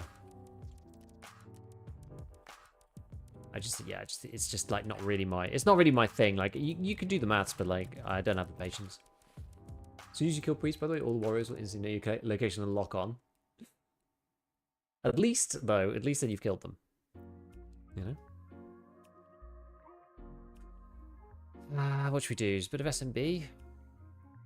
I guess I can buy BT, can't I? I should probably... Oh, wait, can I not? Oh, no, I can't buy BT yet. Can't buy BT yet. Can I buy PS? Also no. When can you buy BT?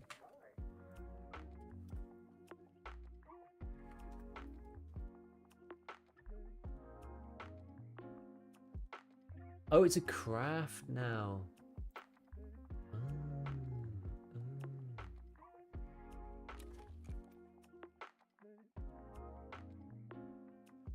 Test drive 5D specific bits or just AVT or SVD in any flavor?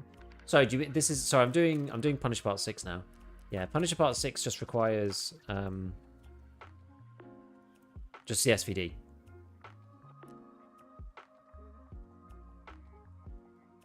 See this one? It's LPS. This one? Yeah.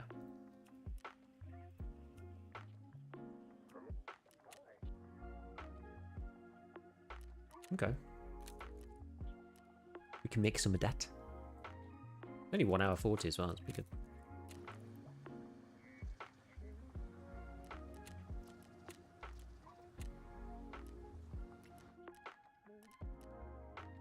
And get LPS is pretty solid.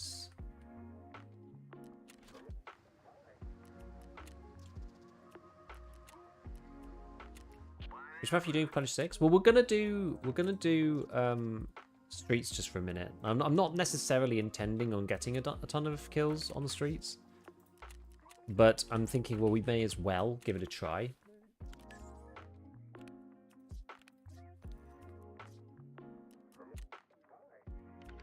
On this map. Where's the ones that are already nearly done? That one, and then probably that one. Okay. All right. Fine. So let's take a little bit of SMB. We're going to take a bit of... I mean, I've got some LPS. We'll use that underneath. We'll also use some T46 because that's the one that I can buy. We're going to use that as our stacking round. Are you going to streets? Yep. And I've got your key. Wiki seems to have the old test drive info. Love it. A veritable classic. So this guy will probably do like, you know, we'll do like 10 PS and 10 SMB in this one. I mean, it's kind of terrifying, this build, but we'll go like 5, 10. Actually, PS is pretty good, isn't it? So Should we do like a full rainbow?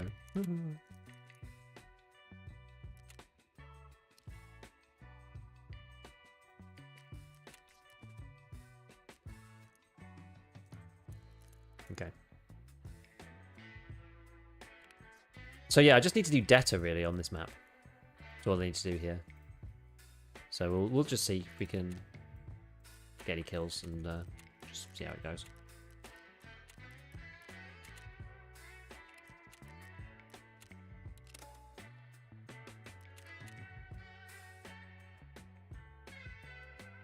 Yep.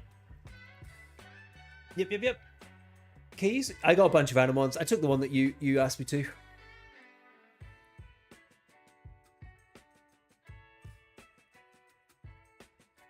While we load in, Street's probably going to take a while, so talk a little bit about the sponsor of today's stream, which is PlaySafe. This is the second stream that we've done with the PlaySafe guys.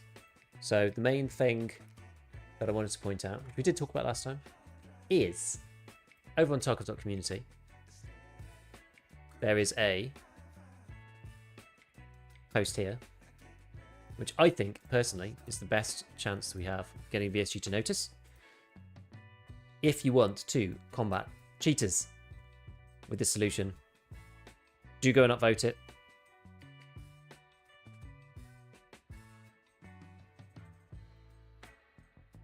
Because I'm a big believer in this.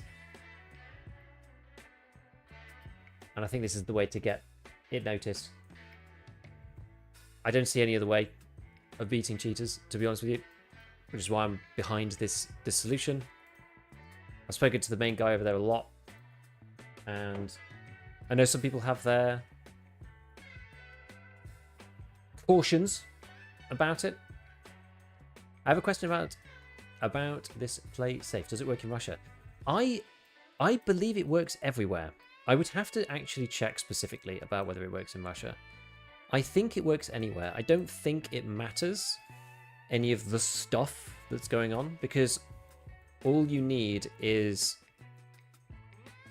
some verified way of identifying yourself in the first place. Any actual movement on the PlaySafe ID in Tarkov campaign?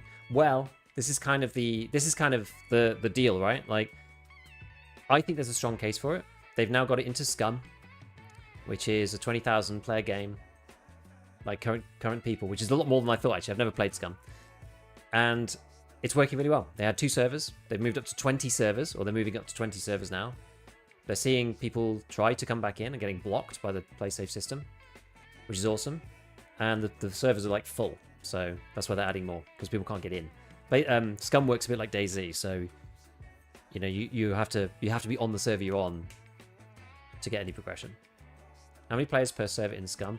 I don't actually know. Players per server Scum. Let me check. 64. Oh, Scum servers typically support between 64 and 100, 64 being the standard. Private servers sometimes support higher. Often recommended 40 to 60 for better performance. 100 player slots exist in the server list. High player counts can cause lag, so 32 to 64 is common. So 64, I guess, is like your default. So what would that mean then? If they had 20 servers of 64 people? I'm not going to do that in my head. 1,280. So that'd be, yeah, that'd be like, yeah, that's like 5% of their CCU or something. It's kind of cool. How can you sustain 20,000 players on 2 servers with 64 on each? Well, they have all their regular servers. So this is the main thing that people misunderstand about PlaySafeid, is that it is in addition to the existing game. If you do not want to use it, you do not have to. You can be part of the regular matchmaking pool. Scum has all the servers that they always did. So those servers without PlaySafeid still exist. They're all still running. These are additional servers with PlaySafeid running over the top of them. So if you are not registered though, then obviously you can't play on those servers. But you can play on the old ones. No problem. It's a totally optional system. You do not have to do it. You don't have to be in it. But I've done a lot of work and investigation into this thing, and I've spoken to a lot of people and heard people's misgivings to understand, like, I don't know, just both sides of the argument. I try to be fair and balanced. You know, you'll hopefully know by now, anybody who's watched me for any length of time, that I try to be fair and look at both sides of these things usually. And so like I can understand why some people are reluctant, but then also, you know, look at it from the other side and say, okay, well, you know, what's actually the risks here? And because of all that and the conversations I've had with them, like I really like their CEO as well. Like he's a super cool guy. He's called Andrew. If you've never seen him, actually I wonder if it's worth pulling up. They actually he just did a new like FAQ to camera kind of thing, which was actually quite good. So there was like a bunch of questions that he answers. Here it is. Hope I don't like blast your ears out with his thing. I'll just post this in here as well. So if anybody wants to know more about like how this works, go and watch this. This is like, he literally released this 4 hours ago. So go and watch this. This has got a lot of information in it. I did actually tell him he needs to timestamp it, but like he's basically like my/our age. You know, you may or may not be my age, so that's why I caveat that. But anyway, he's basically like my age. He's a gamer, and came up with a solution to fix the issue because he's sick of it, like we are. Which kind of makes me, I don't know. It certainly lends some kind of credence to the calls for me. He's also just thought about it in the right way. So he doesn't want to collect people's data, really, and he doesn't want to have any of that data on his servers, because otherwise it means it could be taken, right? So like he wants as little as possible. So the whole system's been designed to take as little information, but still have it actually function, basically. So this, I think, is the route to get BSG to consider it. So if BSG did consider it and put it in and test it, anybody who didn't want to be part of it wouldn't have to be part of it and would be part of the old matchmaking pool. Nothing would change for them. It would be exactly the same as it always has been. And that would be the end of it. People who did want to do it would opt in, and then they would only be match made against other PlaySafe people.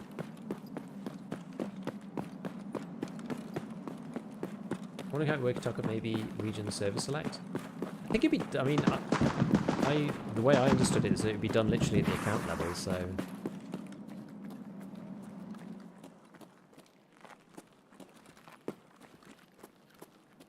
I'm not sure if you could swap and change, honestly.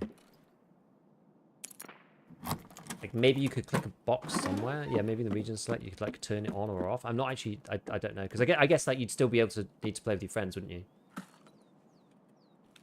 So there's like some little implementation questions like that, you know, like exactly how would it be done in practice.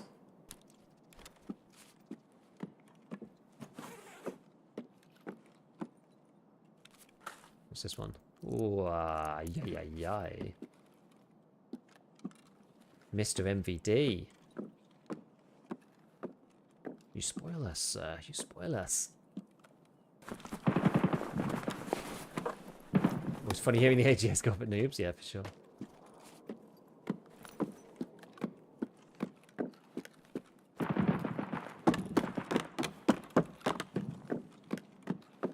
Oh, okay. This is a room where 500 shots of 905. Yeah, it is good. I've not played that much Streets yet because, or this wipe, I should say, in general, because this wipe has not, well, doing Kappa is not really required that much Streets, and you don't really need to go there particularly.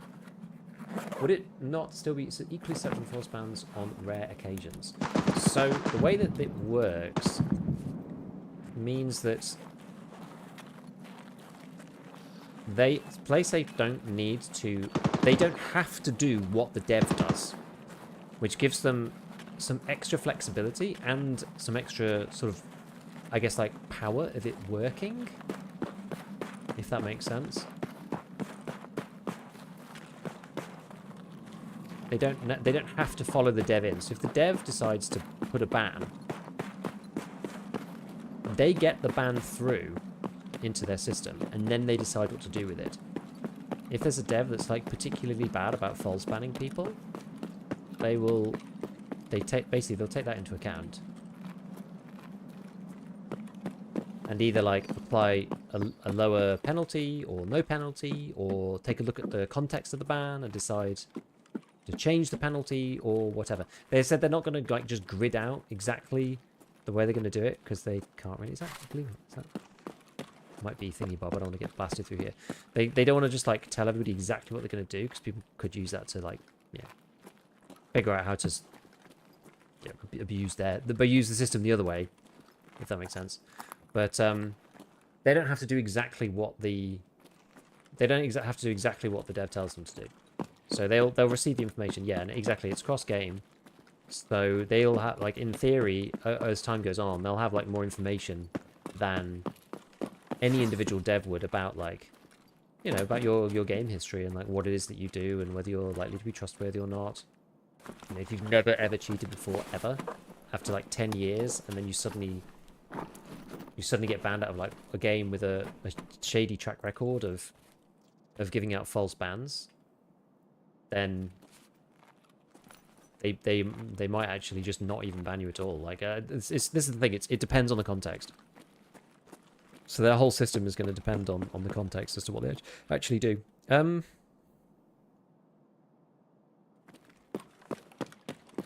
How would they know? Well, at the beginning they wouldn't. So this is one of the funny things about PlaySafe, is that the start of this system is actually the worst it'll ever be. A, cheaters haven't been caught and banned permanently yet.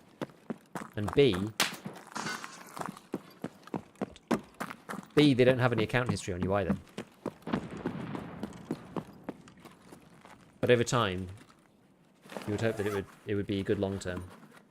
Because they'd see you in like all the games that it's integrated in. So if it's integrated into, you know, you play Scum and you play Tarkov, for example. If it gets into EFT as well, then it's like, okay, you've got, you know, they understand like what games you play, what, you know, what time, whatever, etc.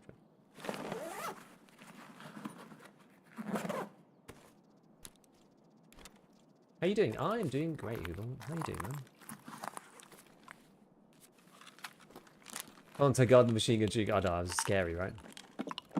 Super, super scary. In fact, actually, what do I want to do? Do I want to go up here?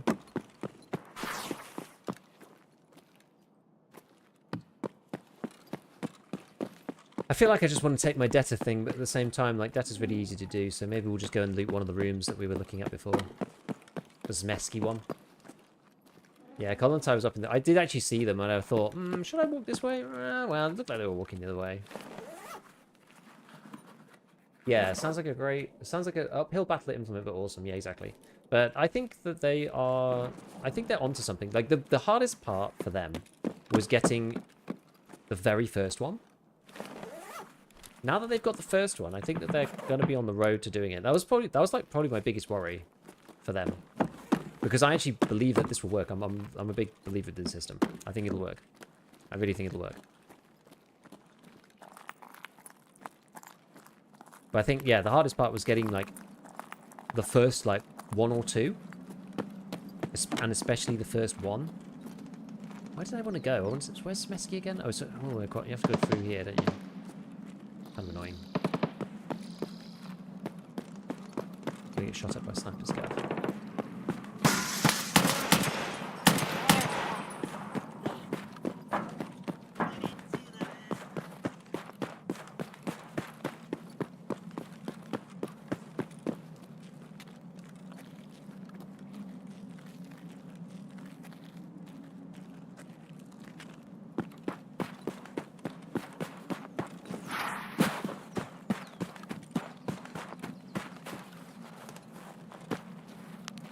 Got the right thing on for this. I'm gonna check Pat's room in here.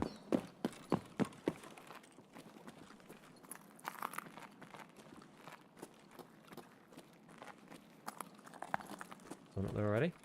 Sounds like it. Just gonna profile myself up.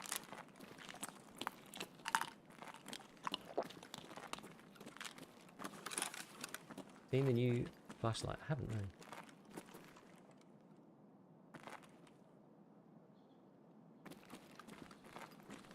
Sounds like somebody's already in it. So I'm gonna get ratted, I think. Unfortunately.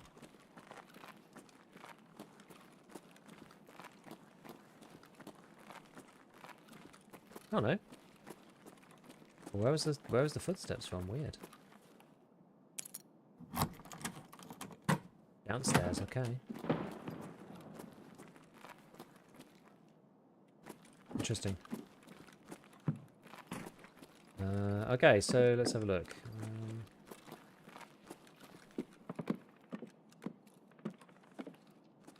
Where should I be looking? Anywhere in particular? I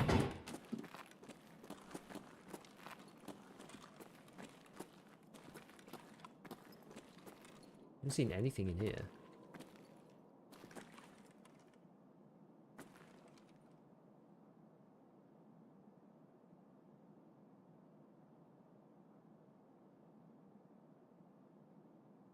Who's this guy?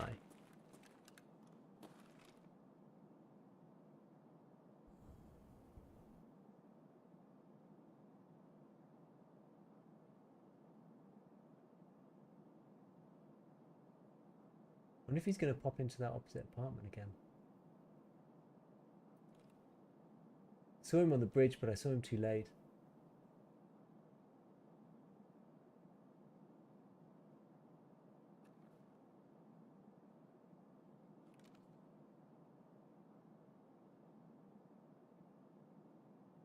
Thing is, he'll either come out of the bot, he'll either come out of here, don't know.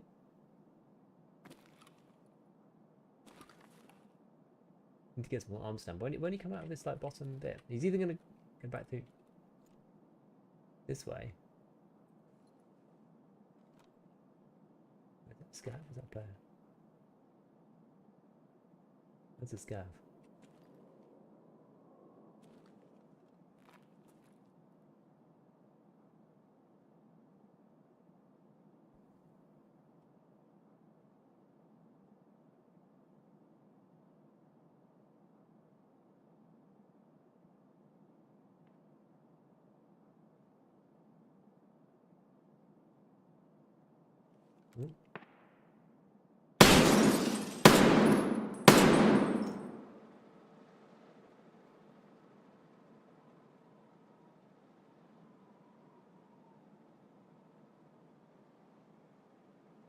Okay, we don't have an LPVO, innit?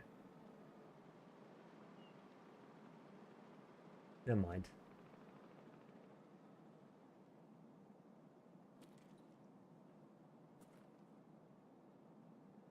Well.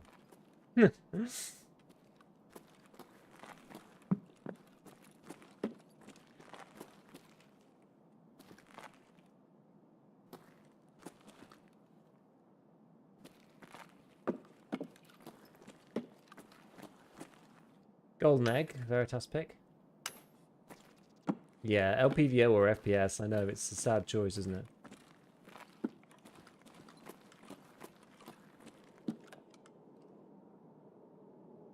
Just came back. I'm in your room, Pat.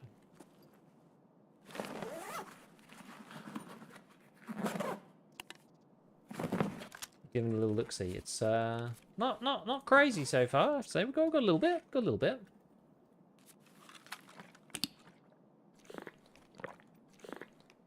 We got a coin and we got a Veritas and an egg. Where else am I supposed to look though? But like, that's the front door. Maybe I'm missing something. I don't know. They were just on the bed. 2 valuables on the bed. Could have been bitcoins maybe. Yeah, exactly. There's at least 2 valuable spawns down there, which is quite nice. If it can be bitcoins, it's huge. I think they can be. I think Pat was saying earlier that they can be. You have bitcoins, right, Pat? Living room tables. Yeah, there wasn't really anything in here, unfortunately.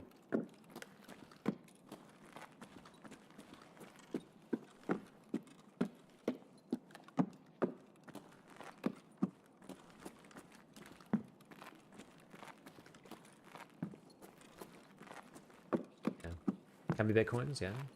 Name it Pat's room. Exactly. Exactly.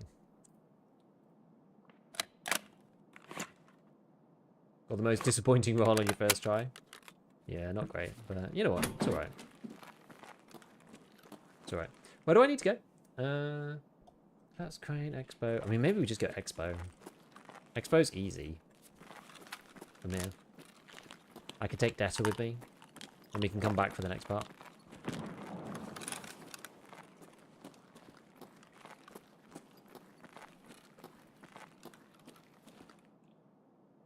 No, he left. He left out the bottom. Never mind. 50k and 40 uses? No, I mean...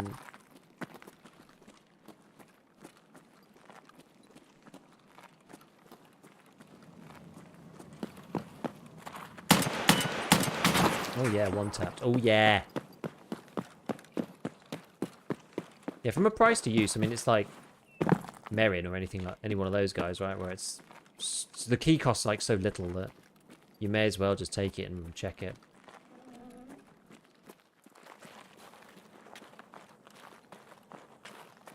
Where am I going to get this one?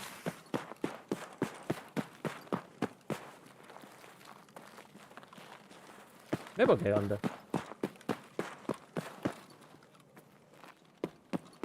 Under's a little safer for a man with an SVD close range. A dotted SVD.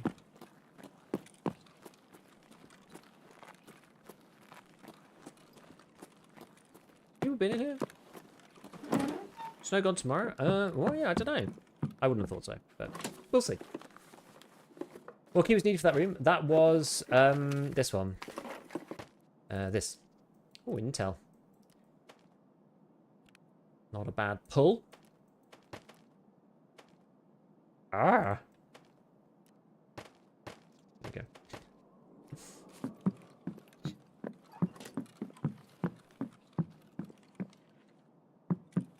Won't mind the spring colour palette. Yeah, no, me too, honestly.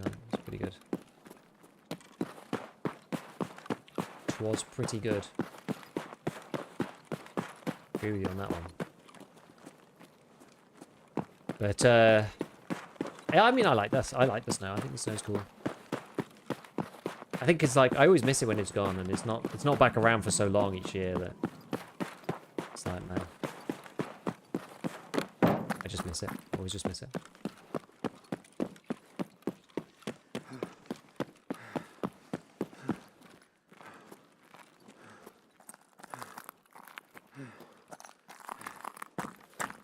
Well,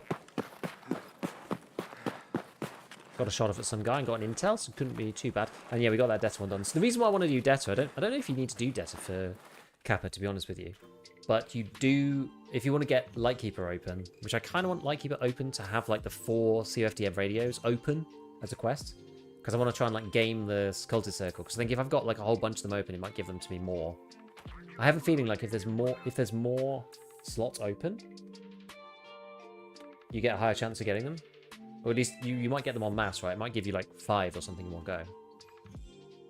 Any idea what the patch tomorrow might have in it? So it's going to be this like Escape from Tarkov collaboration fun event thing that they've got going on, which is hilarious.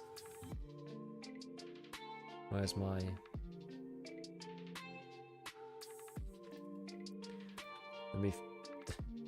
Let me find it. Like this is... I didn't even notice this at first. This is literally the patch. I didn't notice. It just landed... I was like, I just saw this. Didn't even see this. It was just like, oh. Yes, it's probably... Exactly. It'd probably be a quest line. Got 8 out of 20 vitamins from the circle, so yeah. See, I think that's true. So yeah, I want to open up as many as I can.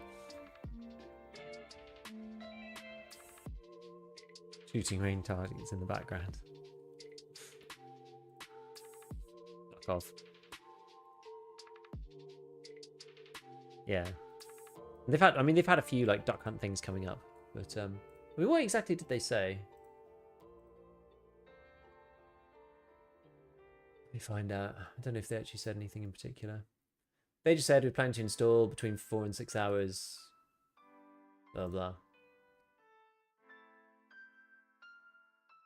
But Tarkov also have said something too. I think they put this in like new patch drops tomorrow. Meet old friends and brand new foes on new maps and escape from Tarkov. So they're like both doing something at the same time.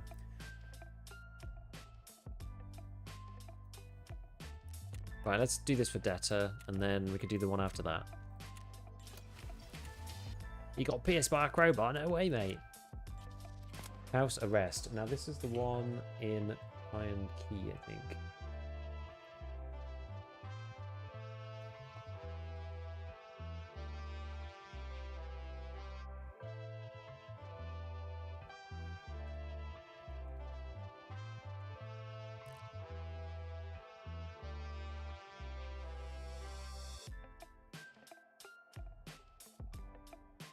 unless... Oh, you know what?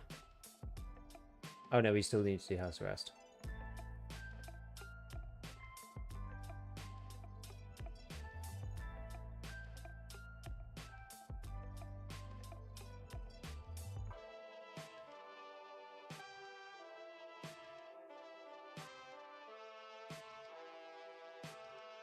I think, do I still have to do glory as well?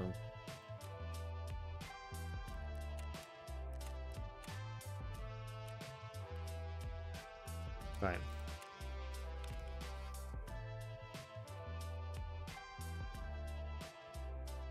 So this time we need to take Iron Gate with us.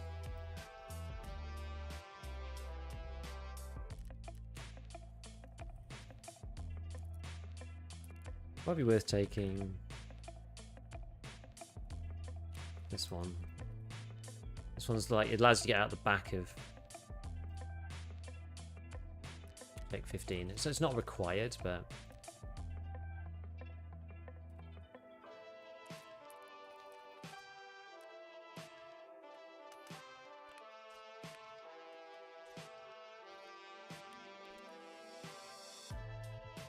what are these going for right now?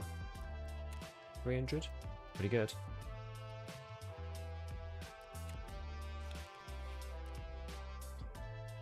Okay.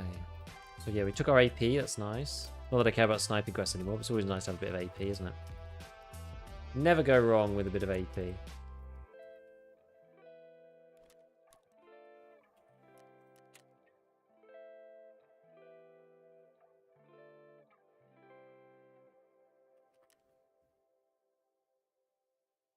Right, where's the, so we load that up with a bit of S&B. Actually, this is the one with S&B. It's a good one. That's fine. Okay. Yeah. Let's just try again. So, check 15 is what we're doing this time. Gonna be some shotgun kill quest, I bet. Well, they did do that drop, didn't they? Which was like double barrel shotguns. Really hope the quests are fun and not annoying. This time. Hey Tower, what's going on, man? I'm doing good, I'm doing good. We just got ourselves from... Which room were we in?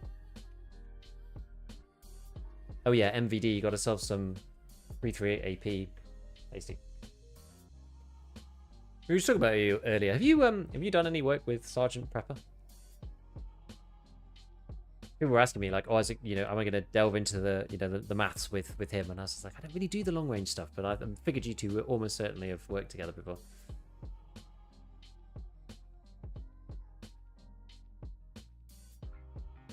Oh, the cosmetics don't get out of hand. They've been pushing it lately. I mean, I really think it's out of hand a little. For some reason, I haven't died with this thing. I think I had this on. I can't even remember what I was doing ages ago.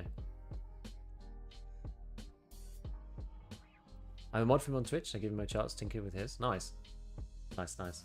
Not a big surprise there, to be honest. You never know. Actually demonstrated the drive to do it himself. I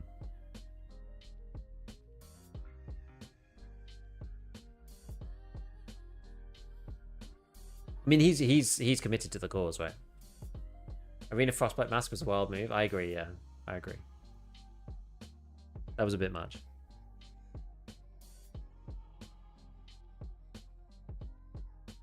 I don't know why they did that.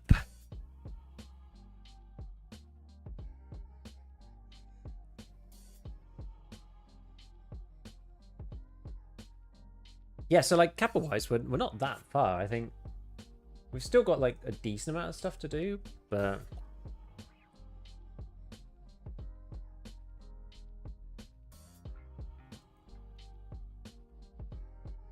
you know, it's not too bad.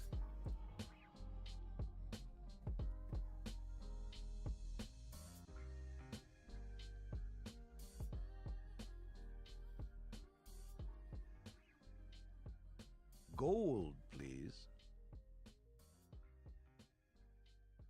Yo, hey, no worries, Tara. Thank you, buddy. Thank you for the 9 months, man. Going to Prestige? I'm actually going to hold off. Which sounds weird.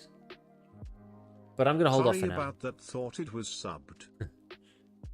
Yeah, I'm gonna hold off for now because I want to see what they do with the seasonal account before I do. I don't want to like prestige. Cause the thing is, I don't have that much time outside of the wipe when you may as well stream as much as you can, and there's lots of stuff to talk about, so the video's easy to make.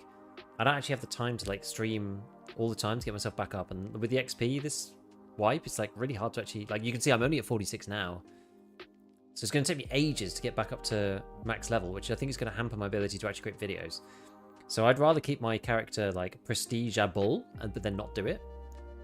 And then play the next wipe with the seasonal character and then just see what happens.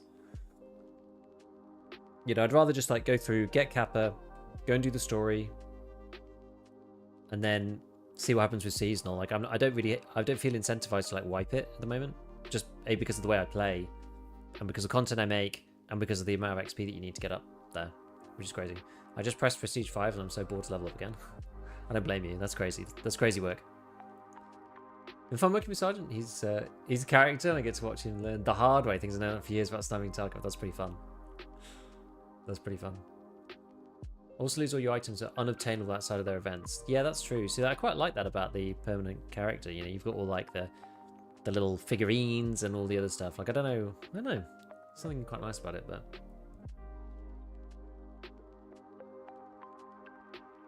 Praying this fixes the priest reset bug. What was the deal with it? What was the deal with the priest reset?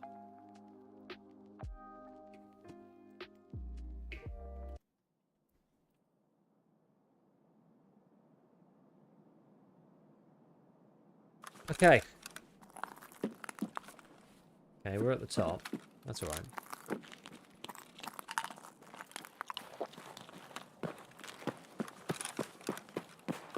Keep an eye out over there.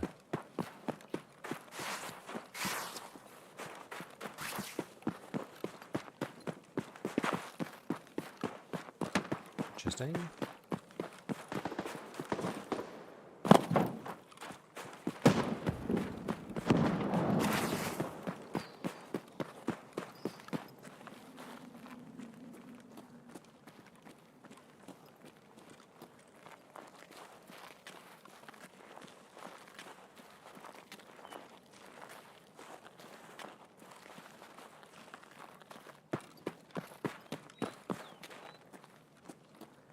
Oh, come on, let me open the bloody door.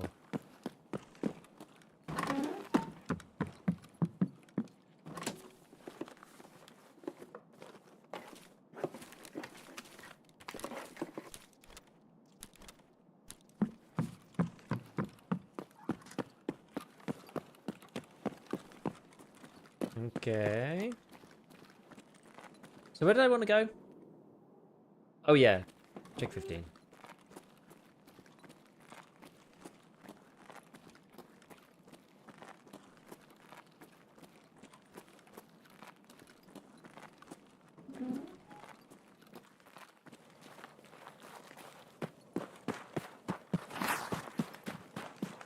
I might not go there immediately, but...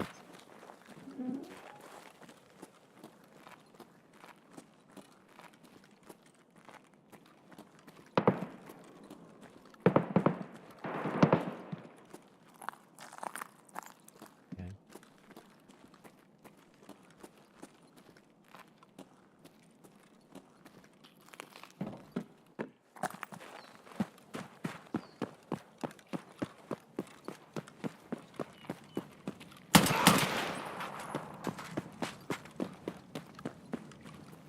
Damn. I'm gonna try Zmesky again. How do you pronounce it? Zmesky 5. Apartment 20. Pat's room, as we call it. If I get Northern Spawn Streets, I get for the next 5 raids. It's also awful. I hate the one that you get that's near car extract. It's like in the middle. How many FPS you get on streets? About 70. That's why I use. That's why I don't use LPVO. Nothing on the bed this time.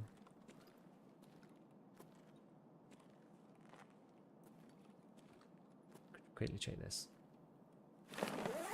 I don't like using LPV on streets. Just feels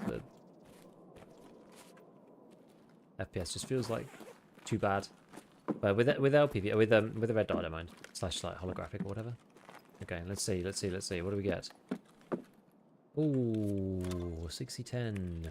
That's actually big. PSU. Do I care about PSUs?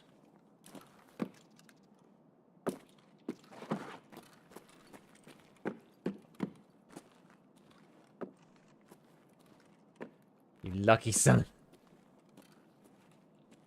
Off dumb. Off dumb. Right. How do we get out now? We're bailing. We're going to get out with this directly. What is LPVO? Oh, any like zoom scope. Low power variable optics, the official. How do we get this baby out exactly?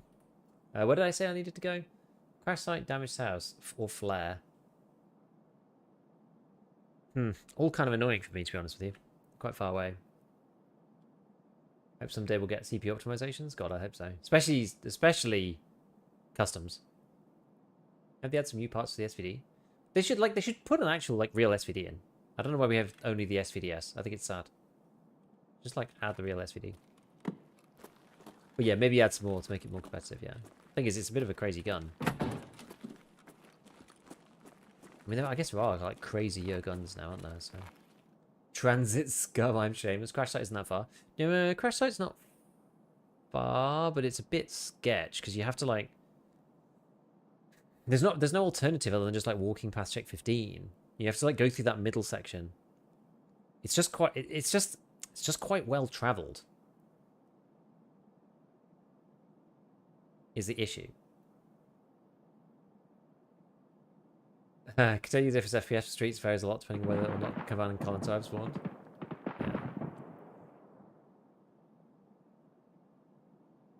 Yeah, so this is the issue. So like I don't know which is better. Like from here through the thing over, like I'm almost tempted to do blue, green flare. Honestly, I never normally go the crash site way.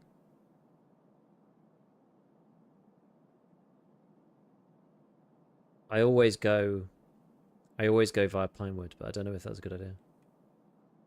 Wait for the BTR and send it back. I mean, that works. That certainly does work. I mean, this place actually has some pretty insane. Like this line of sight is actually pretty nuts. Out onto check 15. It's actually crazy. And because people aren't up here very often, they don't expect you to just suddenly kill them. Okay. Maybe green flare is safer. Yeah, I just think I don't know. I'm like it's if you can get past this little section. So this is probably the worst part for green flare. But you can go. I'll show you. I'll demonstrate. I'll demonstrate what I do because I'm gonna actually do it.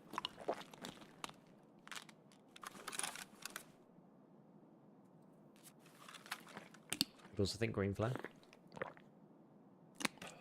Yeah, the only thing that can catch you off guard is like common time.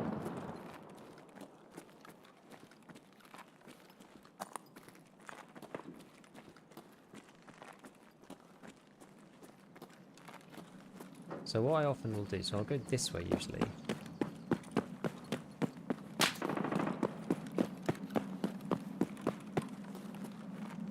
And depending on how I feel, I'll either go that way or this way. And like cut across here.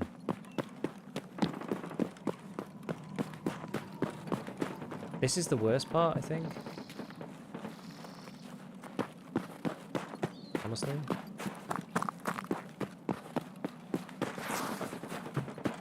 You're like most likely to meet somebody here.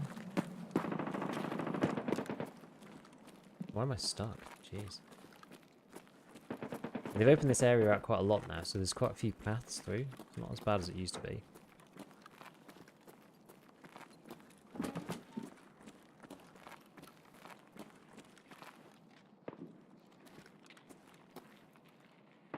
Just a random scav. I don't really care about that. That's fine.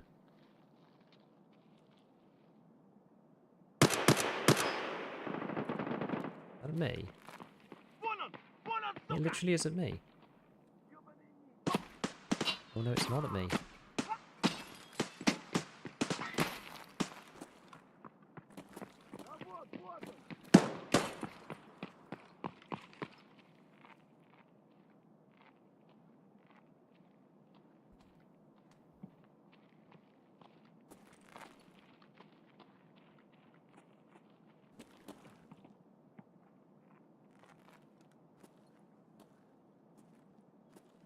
Where is this guy?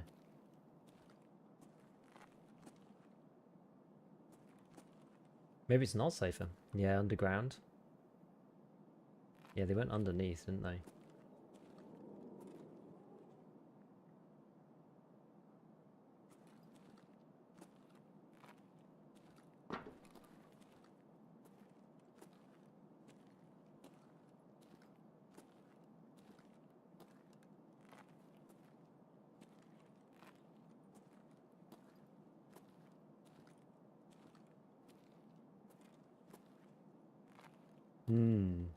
Abort mission. Yeah, those things are pretty valuable.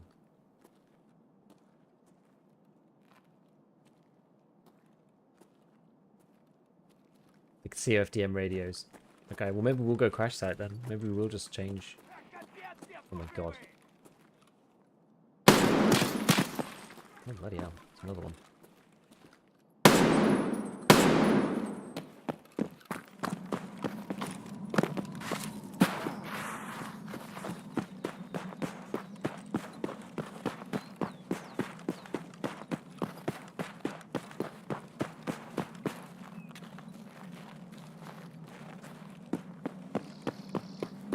Crash site it is, baby! I hate crash site.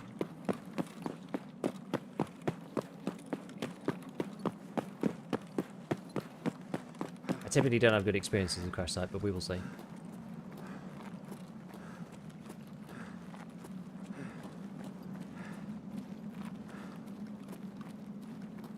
It's this part, it's this choke point here. Like, to be honest with you,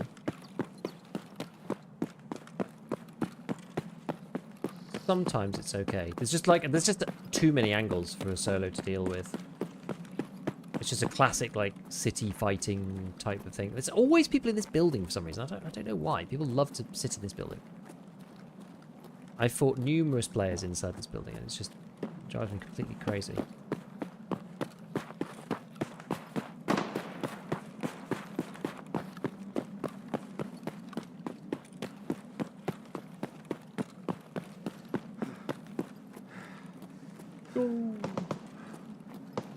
Lucky BTR because I never see the BTR. The BTR's just like never anywhere for me.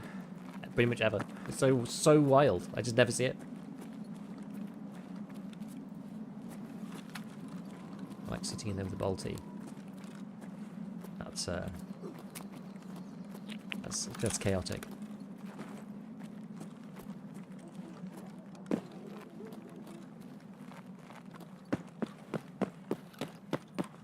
I do really think this area could do with a little bit of extra mobility, to be honest. But...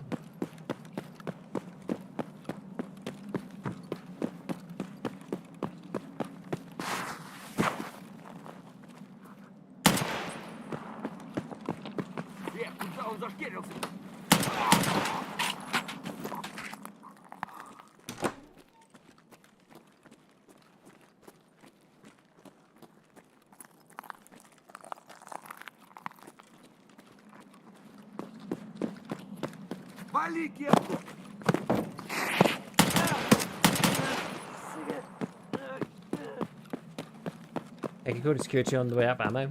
Nah. We are fully in on the COFDM baby train. This thing is getting out of here. It is getting out of here.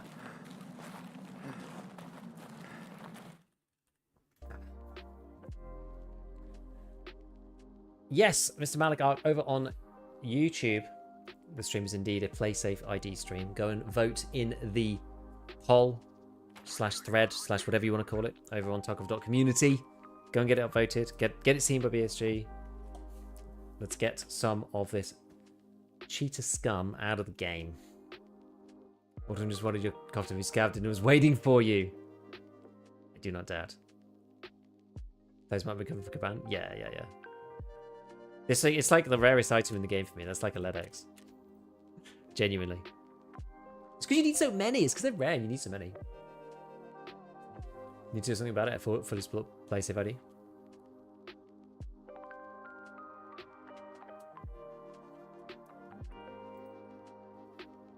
I believe the guys have got good intentions and I believe that they've got a good solution. So, go vote on the thing. We'll get Nikita to see it. If you don't like it, you don't need to use it. It's optional anyway.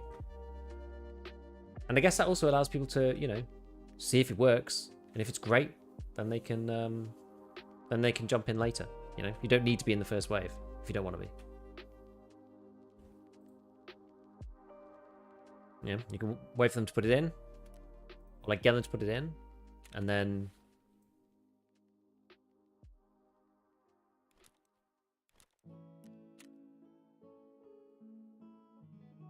basically just be like, well, either I told you so, which I don't think is going to happen, but you never know. Or be like, actually, maybe this is good. And dive in later.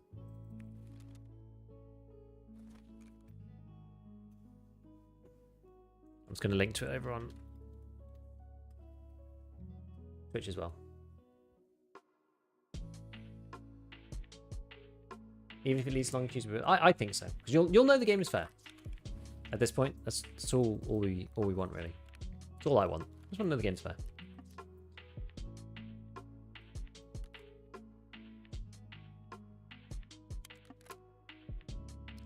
Okay. See, I've got 4 of these things. I feel like I might need to use one of them to complete this at this point. Because this is before a peacekeeping mission, I think. Yeah, it's peacekeeping missions after this, so I think I might just do this.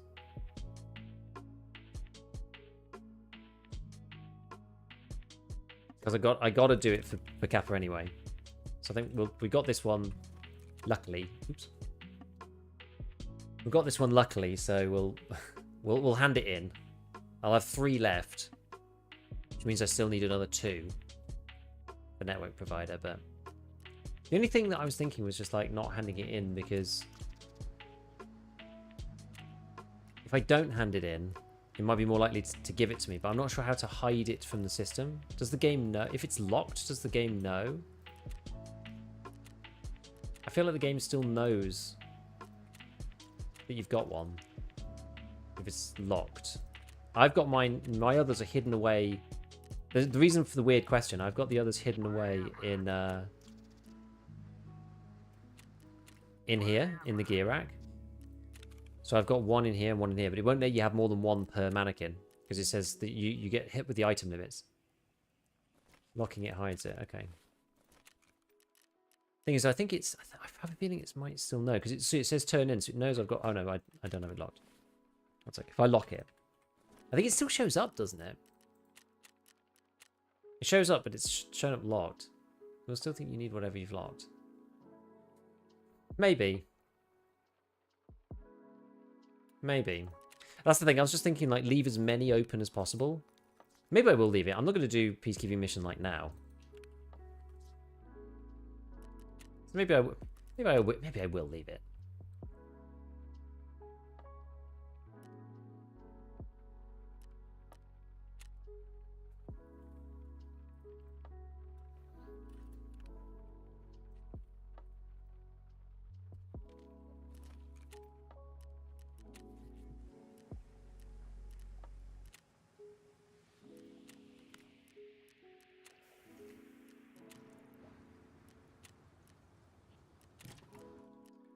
Right. I've got everything off my character, right? Yes. Yes. Okay. Again. And then we'll open network provider. There was a bug that stuff in the gear rack. Lose final raid. Wouldn't trust that. Oh, really? Oh, dear. That is bad. So if you lock up like 4 CoffTM radios, will the cultist circle still give you CoffTM radios? That's the question. That's the question I want answered. I don't know. I don't know if it will. And it's hard to know because sometimes you just don't get them. It's a yes? You think so? Test it extensively? Huh. If you need more than 4 for the task, then yes. Yeah, this is why I want to get it open, because I'll need 4 for it. Didn't work for LEDX when I tried. See, LEDX is a funny one, though. I don't know. Can you get LEDX through the cultists? I can't remember. I know you can't get the 2 labs items.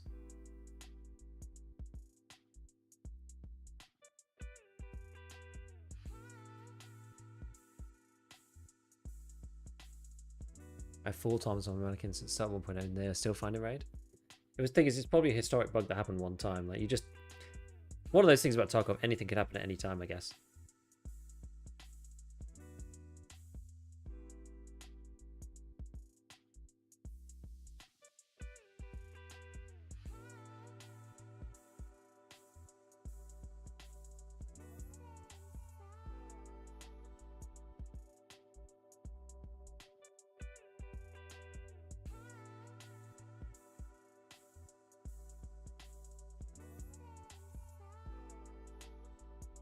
With the case for my account with the radios? Damn.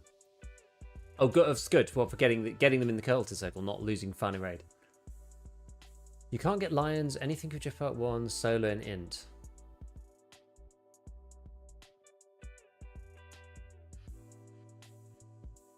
It was 14 out. Oh yeah, I mean, you got it. It's random, right? Like I've had stuff open for ages and haven't got it.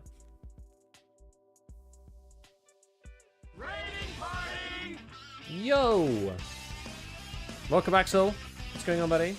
Hope you're good. Welcome, everybody. Hope you're having a good time with the goat himself. Welcome in. We were discussing COFDM, CoffTM radios, and whether you can get them in the cultist circle if you lock them. Because some people were saying that if you put them in the mannequins, at one point there was like a bug that got rid of found raid. Maybe. I've got like 3 stuffed away in mannequins. But yeah, welcome in everyone. We're playing some streets. I'm actually pretty well. I'm close to Kappa in my head, not necessarily practically, but I'm close to Kappa in my head. I'm typically not a high hour player, so I don't usually go for Kappa. But this wipe I thought, well, let's do it. And I'm sort of crawling to the finish line. But I've done all the hard stuff, so all the bolties, all the bosses, goons. I don't really count. The guide, but like some people do. I don't really find the guide. I'm not stressed about the guide though. The guide is just boring. But anyway, we've done all of those, so we're just like working our way slowly to the end. Like I've just got to do the rest of test drive, like 5 and 6, Punisher Part 6, a little bit of insomnia, like nothing hard. Yeah, I have no excuse not. No, we're definitely doing it. Like we're just each time we're sort of slowly working towards it, and we'll get it. We'll get it. I got a red rebel from a 14 hour the other day, and 4 CFTMs for network provider 1. Nice. Nice. Yeah, it's all easy stuff. Like there's a bunch of things. I've got to do peacekeeping mission. Just like stupid stuff. I think I've got to do stir up. Stir up might actually be one of the harder ones at this point because I left it so long. You only need 1 more. But for which? With the CFTM radios, I think I take for the story. I need a bunch. I need 1 for Peacekeeper to get onto Peacekeeping mission because I can't do Lend-Lease otherwise. I've got 4, so I have 4 and I've not handed in any so far. I have 4. I am holding on to 4 currently. Do you need 1 for network provider? Or do you need? I can't remember which way around it is. But you need 5 for Lightkeeper in general. You need 1 for Peacekeeper, and then I think you need 2 for the hideout. So for the story, I think you need 7. Is that right? 5 for Lightkeeper and 2 for the hideout to get the story, because you need like Intel 3 or some stupid thing. And then get another 1 for Peacekeeper. 8. 6 for tasks. Wait, what's the other task? There's 4 for Lightkeeper. There's 1 other one for Lightkeeper. Oh, and 1 for Peacekeeper. That's the 6. Yeah, okay. And then 2 for the hideout. So it is 8. Yeah, you're right. It is 8. It is right.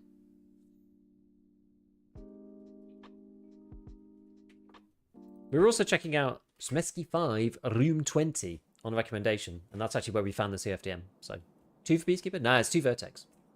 And 1 Huffy Cough Cofton. Alright, we'll hit MVD, given we're here. Yeah, the Vertex used to be the one that used to cause me a load of problems too, but I got lucky and had those already. I'm not even sure how. It's level 60 crest and yeah, we don't worry ourselves about those. Maybe. Oh god.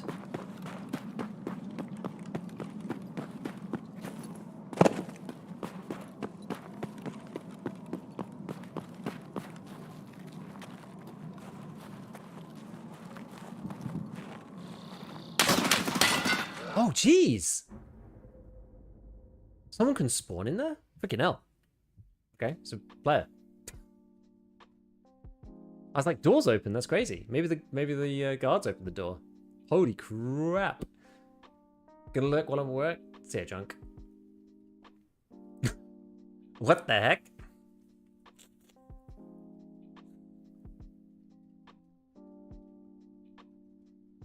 Okie dokie.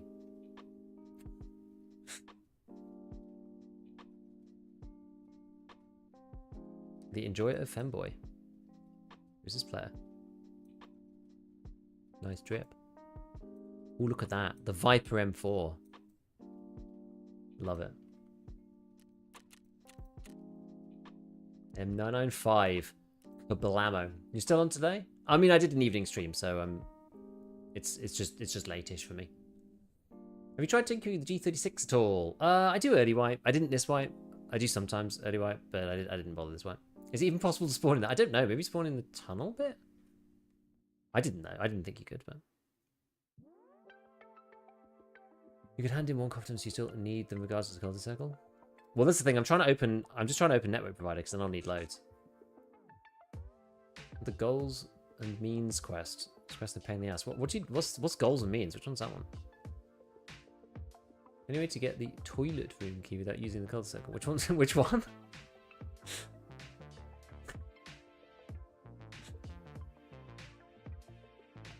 Toilet room. Or is it? Did you mean interchange? Maybe he shot you from the side from the tunnel. No, I mean he was inside. He was inside MVD.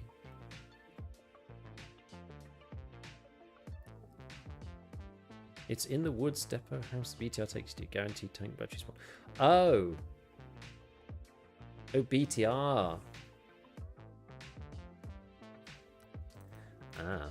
I wouldn't know about the BTR because the BTR, I can't remember the last time I had the BTR spawn, so I don't know. It's been many years since I saw the BTR in the raid.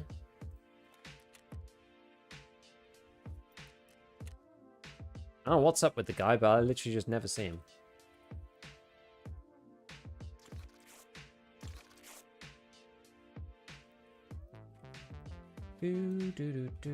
Right. Okay, so that was short-lived, wasn't it?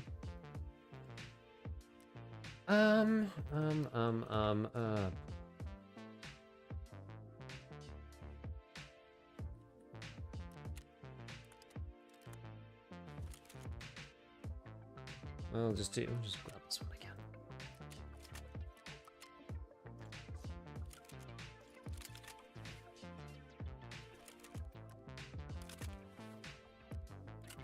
Whatever. Right, so where's the old Max?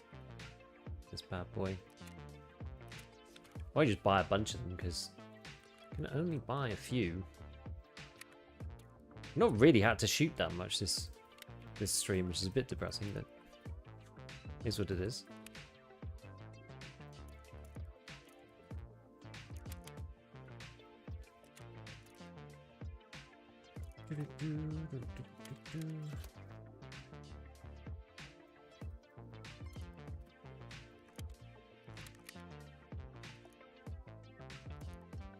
Okay. And then we'll take a couple of nadies, and then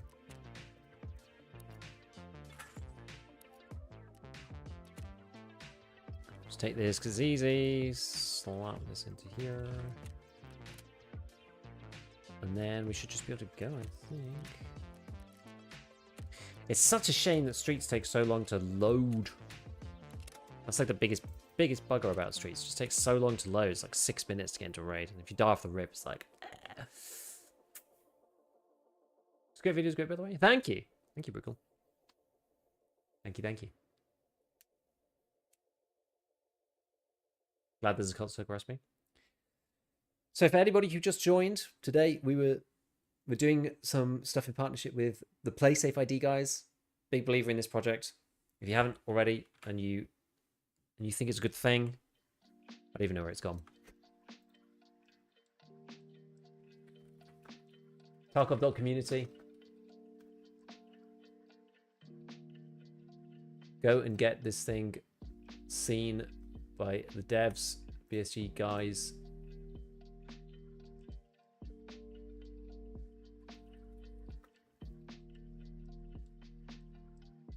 Here it is. Go and vote this thing. I think it's the best way that we're going to get the BSG and his crew to see this. There's a post by Sir Hans Vader. And basically advocating for getting this thing in the game so we can actually finally beat cheaters properly. I think the system's good. Obviously, read around about it. Figure out whether you like it or not. I think it's good. I think the guys are developing it in good faith. If you haven't seen it before, then feel free to ask any questions, but... Have your frames on here been fluctuating like crazy? They're just low, honestly, on streets. They're just low. Yeah, it'd be cool if we can get that thread over 1,000, to be honest. I just hope that we can get it in, that it works, that people can opt in, because this is the thing, it's voluntary. You don't need to do it if you don't want to, but it'd be nice to have the option. For those that do want to make sure that their raids are as cheat-free as they possibly can. We all suffer from the damn cheaters in this game. It's probably the worst game for it. It's because of the economic loop and the pain and suffering when we die to them. How am I supposed to keep cheating if they use play safe? Exactly. Exactly. No, you could just play on the old servers. If you want to keep cheating, play on the old servers. It's fine. Just put in my vote. Good man. As I say, it's optional, right? So you don't need to sign up for it, even when they implement it. So the first big hurdle for them is over. They've integrated into Scum, the game, with 20,000 concurrent players. It's a server-based game like DayZ. They had 2 servers to start with, and due to overwhelming demand, they've now moved up to 20 servers. And we looked at this earlier. Servers are 64 people. I actually didn't know this until today. Servers on Scum are about 64 people, so that's demand for about like 1,000 slots, whatever. People were saying that they actually didn't want to play on the PlaySafe servers because they couldn't get in. They couldn't guarantee that they were actually going to get in because they were so popular. Because it Scum's a bit like the old DayZ, right? So like your progression is linked to that one server. So if you can't get in, if you can't get in, then you have to go to a different server and not have the progression that you had before. CEO of PlaySafe is the most believable I've seen. It's because he's a startup guy, right? Like, CEO of startup is very different to CEO of like a proper company. Andrew's like he's like us. He's like the same age as me, kind of thing. But he has the benefit of having worked in startups and had some experience with like venture cap and stuff like that. So he kind of like knew how to get a project like this off the ground. So they had their first bit of investment money where they managed to build the system, integrate into their first game, which was Scum. And hopefully from there, given that it's now proven, it's not like we're going to introduce it into Tarkov unproven. Like they've already kind of worked the systems through with the guys on Scum, which is very handy. It means we're not the first. Always nice to not be the first, right? You never want to be like, it sounds great, right? But you never want to be the first set to integrate it because there's always teething problems. Apparently it actually went really well, but Tarkov might be harder to integrate with than other games. I don't know. I don't know how the amount of tech debt in EFT contributes towards the difficulty of integrating. I mean, they find it hard to integrate their own 2 games together. Never mind someone's third-party app. But I've always wanted to try out Scum. I actually thought about trying it out simply because of the integration. I was like, oh, that'd be kind of cool. I wanted to kind of see the flow, but.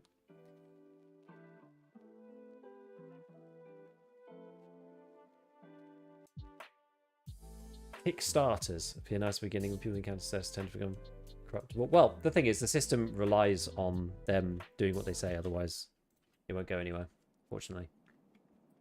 He's got a good plan for it. I do believe. I'm a believer. I'm a believer. Anyway, like, worst comes to worst, right? If it ends up not being good, then we just won't use it. Doesn't hurt to try. It's a scav.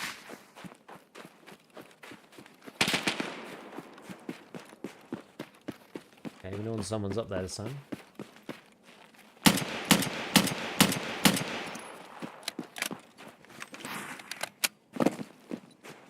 He looks Timmy-like.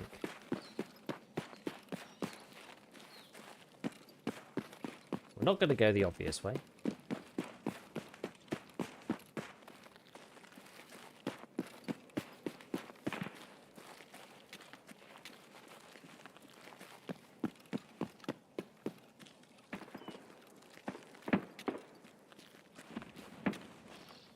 Where could he be?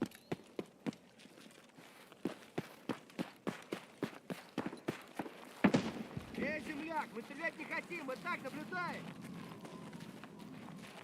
Вот он. Is that me? That isn't me.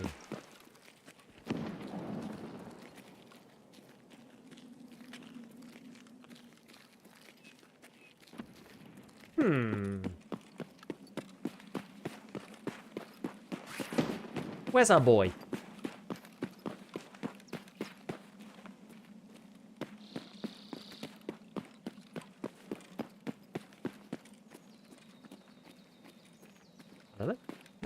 Land SVS, SVDS is Giga Chat.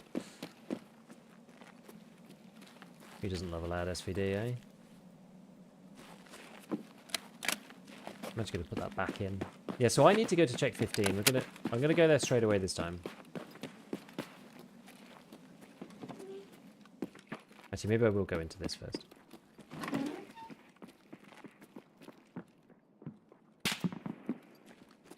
Wait, who?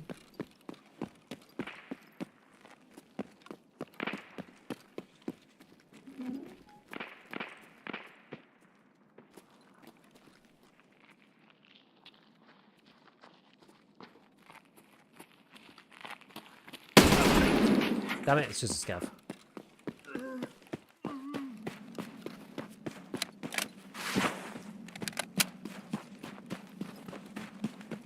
Know nothing about scum? I'd see you try it out. It'd be kind of fun at some point, yeah. Maybe we do give it a go. I would support. I hope it will be what it tells you it would be. Me too. Me too, man. Me too. Oh, it's annoying, isn't it? Because like now we're here. I mean, we should check this thing just in case it's like bitcoins or whatever. That door's normally open.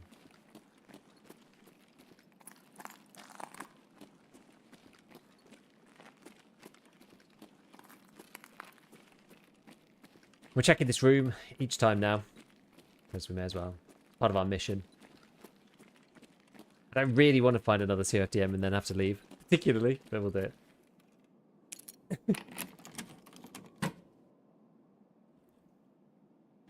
Alright, let's have a go. Okay, what we got here? Silver badge. Mr. Egg. Okay, okay.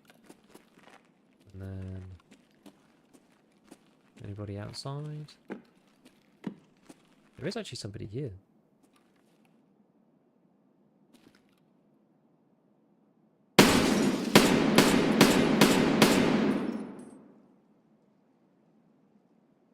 I don't think he's dead, is he?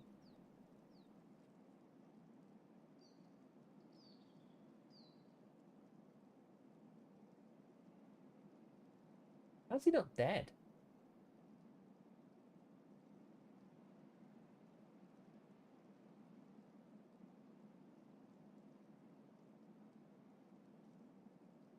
Is that guy not dead? Surely he's dead. He must be dead.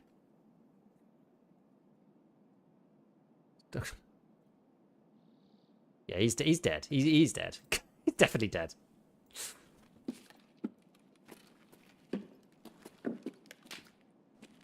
It's funny. That's like the second time I've seen someone up there. In like, well, I've seen somebody there in 2 out of the 3 raids. It's like, that's really wild. This is Zmeski, blah, blah, blah, blah, blah, blah, blah, blah, blah. This one, Zmeski 5 apartment 20. What this is. But the reason we're in here is for this room. Nothing on this one. Yes. No. No. Oh man, bad pull. Just wonder how feasible it is to have once seasonal characters come out, so many different types of servers. I mean, there is that. There is true. You need to have playsafe, non-playsafe versions of both season or Eternal Realm. I guess. I guess so.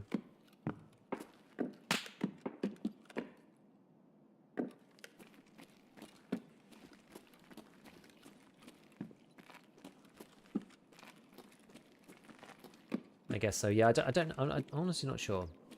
I half the time I feel that like BSG's matchmaking is like more to.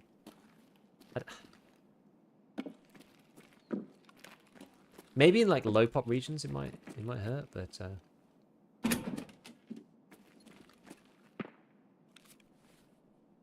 Okay, so right now we're gonna go. Yeah, we do actually need to go into check 15. So how much? Maybe I should repack this, just see what we've got available to us, so I just keep the good ammo. Have a look, we've got in here. Still SMB. That's PS. That's still SMB. That's PS at the bottom. Maybe we'll just like stack it up a bit. 1, 2, 3, 4, and then put this in.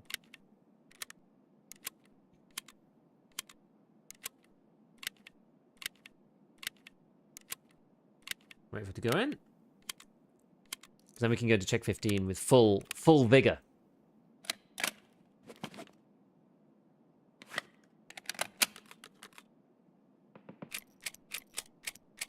Oh, this is also just all T46M. Fair enough. Fair enough. Fair enough. Right, let's move these over here as well. Do that while we're waiting. Okay. Maybe golden star it. Right, so we've got to do the iron gate key thing. We've got to do both CPSU and Skier's like house arrest thing. I think we just visit all the rooms. I don't think there's anything too crazy about this.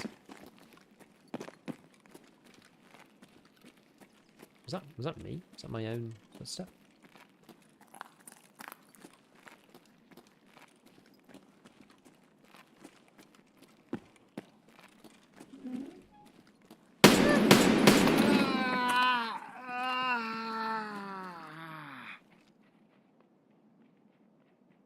I mean, that kind of bodes well, I guess. Means there's probably not tons of BMZs everywhere. Rip to my SMB, though.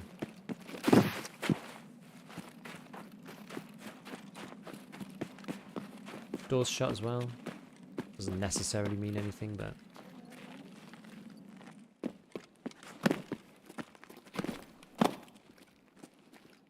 There's a rare spawn in like, kind of inside that, sometimes.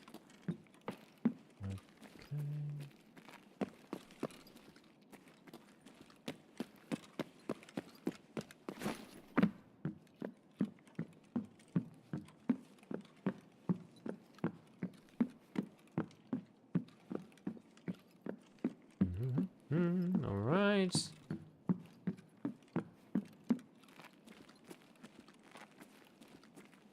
Have a little check in here. As I say, I'm always suspect of this room.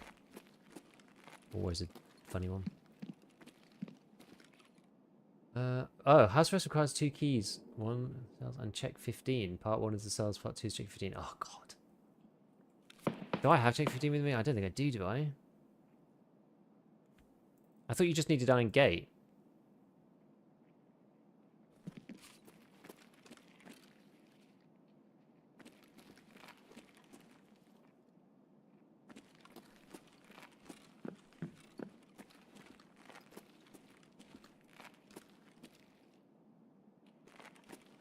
Crap.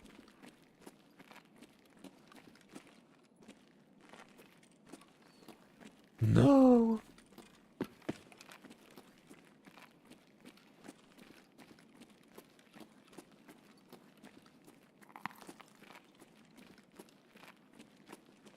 I mean, maybe there's someone in here.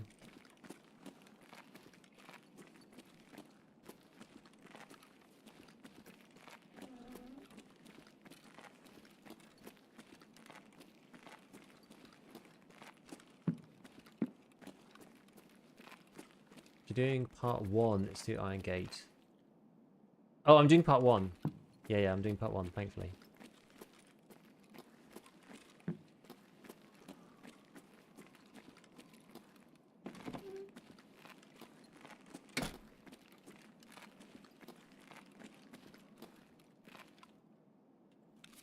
Any streets enjoyers, is it actually worth like unlocking all of the things for these? I think the guy are the guys in this one. I think the quest is this one. Yeah.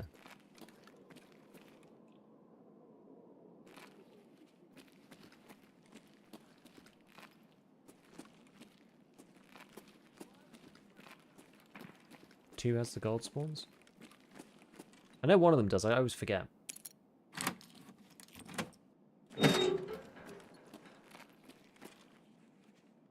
M855, lovely. And US ammo. I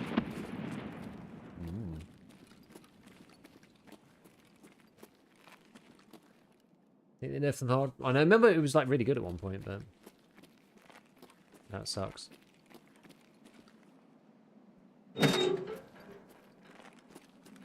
Double Tarka. Tarka stash goes wild. Ooh, and a squash.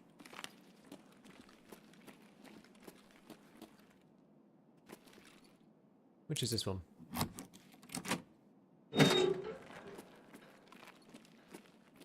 Yeah, you used to get like, there used to be like stuff in the bucket and like stuff. It's like, I haven't seen that kind of thing for a long time. Where do I need to leave anyway? Crash site, damaged house, flare. The usual business.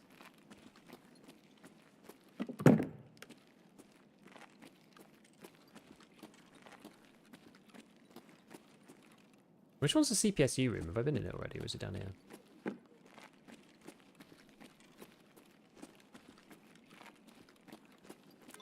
Ah, that's the one. Good.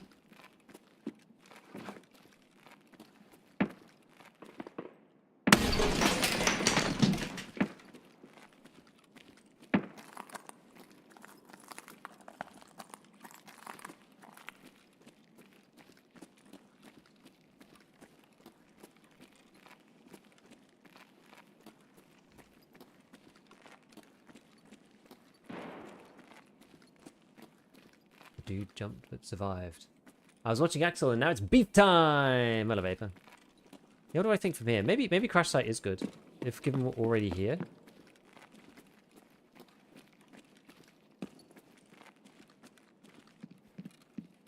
You know? Because we can kind of go out the front instead.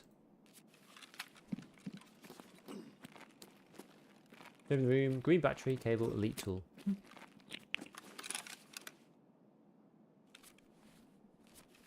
Fair.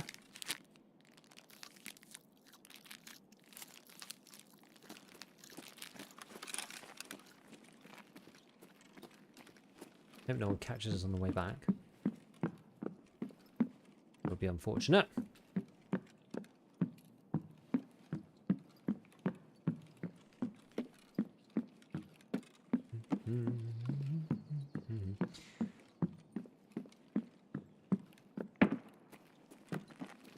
Can you kind of be caught out? Guys up there.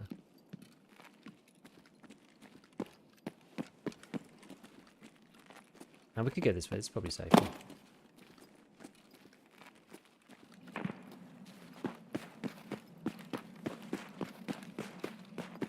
I already checked out the street myself, so bit different to usual. Did you get any benefits from Twitch Turbo? I think, yeah, exactly. I'm not 100% sure. I'm not 100% sure with Twitch Turbo. I know for YouTube Premium, if an ad plays, the streamer gets the revenue as if it was as if you got it played. I think it might even be better than if a regular user's like watching an ad, which is quite cool. But yeah, for Twitch Turbo, I don't really know. Knowing Twitch, they just keep all the money to themselves. I've got no idea. I don't know. I'm not sure. I think it does come up as a separate line item, but I don't really make enough off Twitch ads to like do a deep dive investigation in Twitch. To be honest, you need like a couple hundred people consistently with, you know, a decent amount of like stream hours to really make it into like a number that actually means something.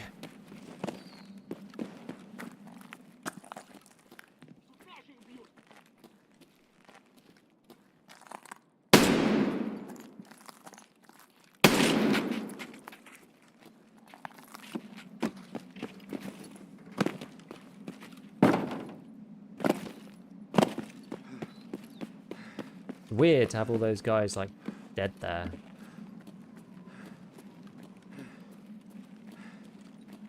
And one guy kind of like creeping about.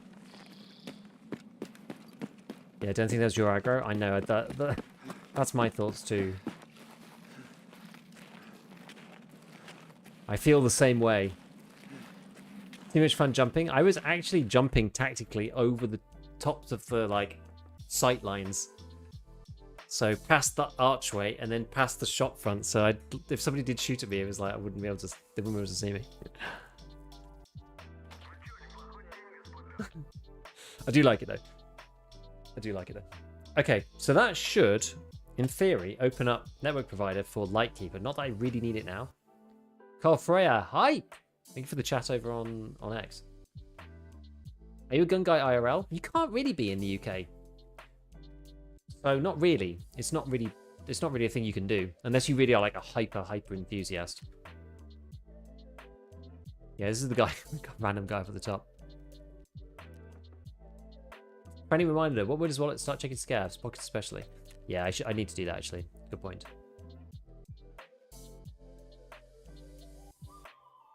Yeah, I mean, I've learned more about guns through Tarkov than I have any other way, really.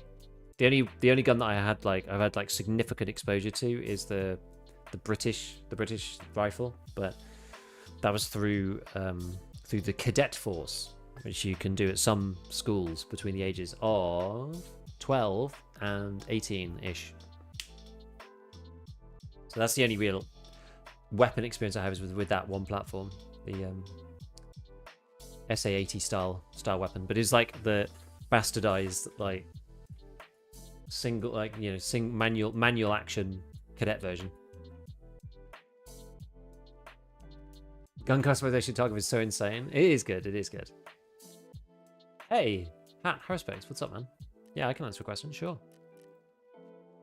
Have you noticed the NL has more visual recall than the M4? I haven't. It could. I've not done a one versus the other, so it could well do. I haven't noticed, but it could be the case. I mean, in my experience so far, it seems that the NL doesn't really have that much recoil at all, in general. From what I've tried.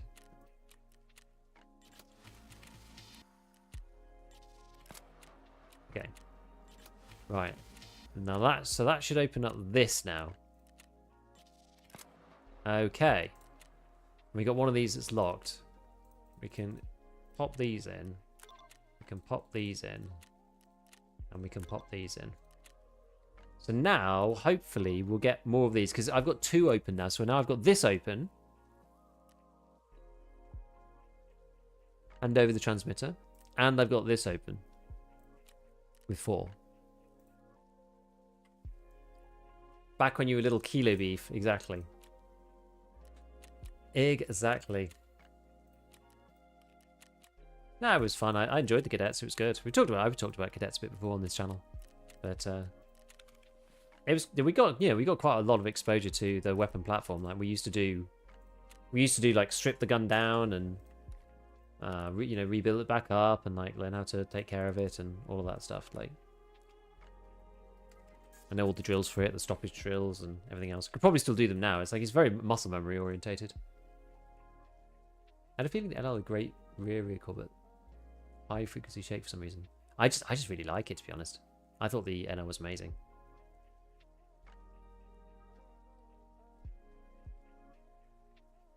Provided it isn't Kappa and the Peacekeeper task is. Exactly. Exactly. But until I'm going to do Peacekeeping mission, I can keep the task just open. Because I'm not going to do Peacekeeping mission, like, right this second.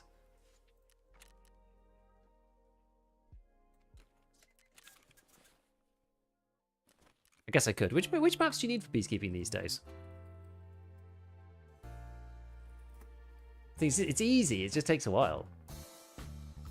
Oh, you do actually need it on the streets. Oh, well, never mind.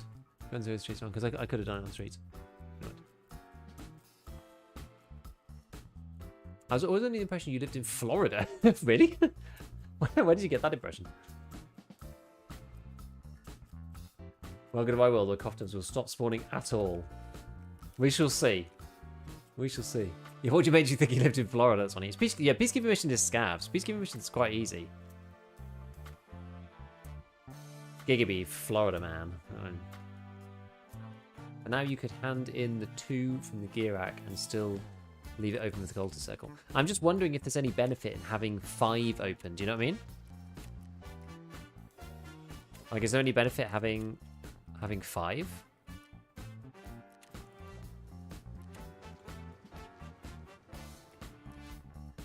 In your RTS list, you don't mention Warcraft 3. You do know that's blasphemous. I know. And I think, unfortunately, when we were all little, you know, little gobbos, we didn't really get a choice over what... I'll hand in a moonshine, 40,000 experience. Yes, thank you. We didn't really get a choice as to what we got or not. I had a friend who had Warcraft 3, but I never owned a copy. I'm just going to sell this for now. I can't be bothered. To be honest with you, I can't be bothered. I should sort this out, really, but... whatever.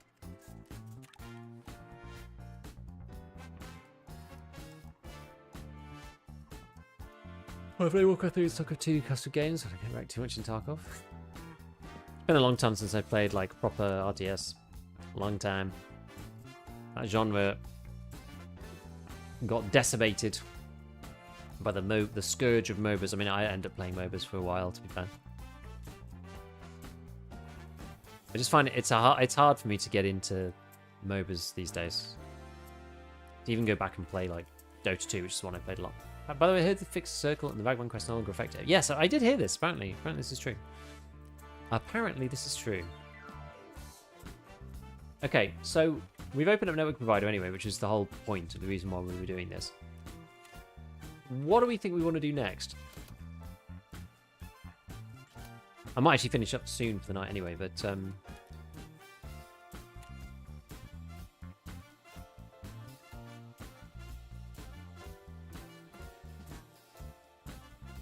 At what point do I just drink all of these? I was like turning them into these freaking flares, but I'm not sure if I can even be bothered.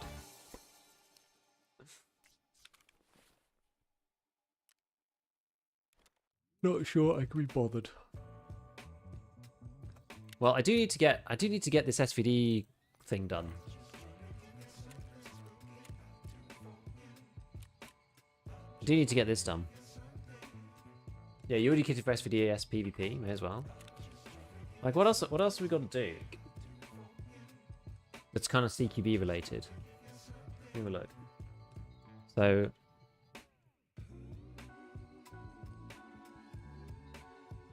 have a look. Collector. Okay. So, I've got to do...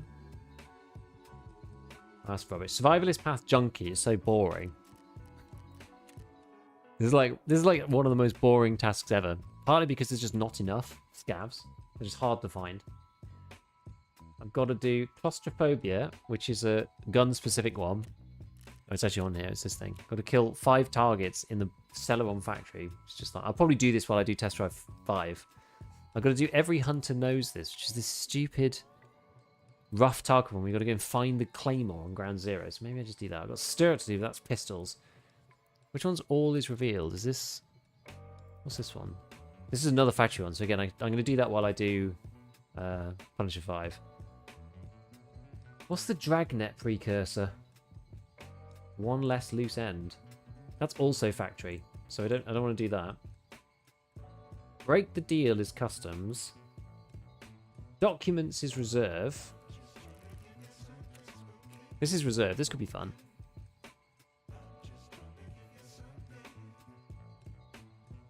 I've got Terror Group Employee, Huntsman Path Outcasts, a little bit of Insomnia, Drug Trafficking, Peacekeeping Mission, Decontamination Service. Technically, do also do. I've got to do some Gunsmiths actually as well. Test Drives 5 and 6, and then Intimidator, but Intimidator's locked behind this thing. Maybe we'll do like Command Bunker Documents. Quite some tasks open. Yeah, I know. They're all just like annoying. None of them are that hard. This is the thing. I've done all of the hard ones. There's a lot of them, I will admit. There are quite a few.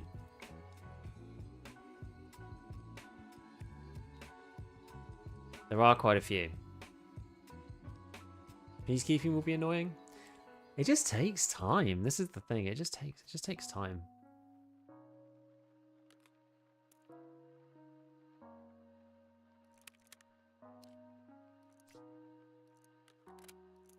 What's in this one?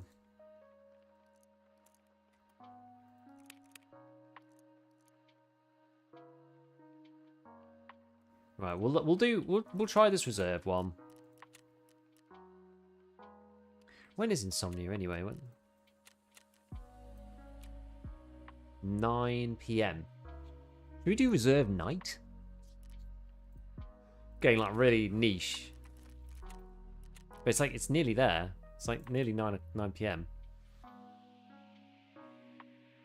What's going on? I'm having a small issue. The quest Against the Conscience isn't popping up after finishing Great Heights Part 3. Yes, you need to do both. You need to do both lines. So you need to do all the arena stuff. You also need to do the regular line as well. Balancing on those ones. And then they join back up again. There's 2 prerequisites. Yes, you do have to do both. Yeah. Yes, Coffee, I'm doing well, mate. I'm doing well. Yeah, no problem.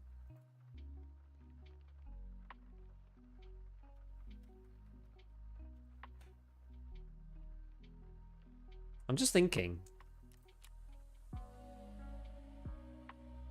Which one's this PKPTS thing? Why is it so cheap now?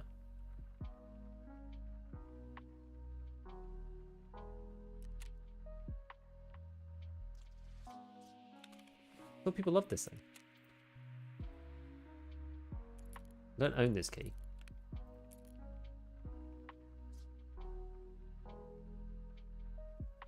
I can't remember where that is.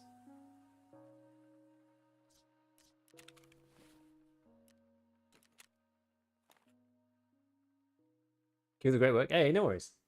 No worries. Let me have a look. RBPKPTS.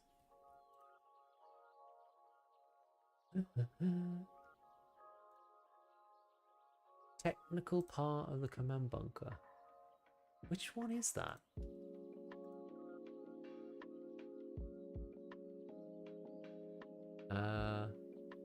Dome, corridor, ramp. Oh, just next to the water. Okay. Ratacoons is a dangerous place. Maybe that's why it's cheap. Maybe. Back into Tarkov after 3 to 4 years off. You guys have been great. No worries. No worries, I haven't become.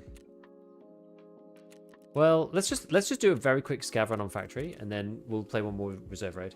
They probably nerfed it. People are saying they get COFDMs in there. Like CFDM radios are not great for loot unless you need them for completing the mission, if you know what I mean. So maybe that's that, right? It's like nobody goes like, oh, I found a CFDM radio. Like once you don't need it anymore. Like you like that about Bitcoin, sure, but like the radios are like 60k. They're not worth that much really. Like you probably make more money finding a Helix at this point than you do COFDM radio. The only reason why those are rare is because you need like, as we counted earlier, you need like 8.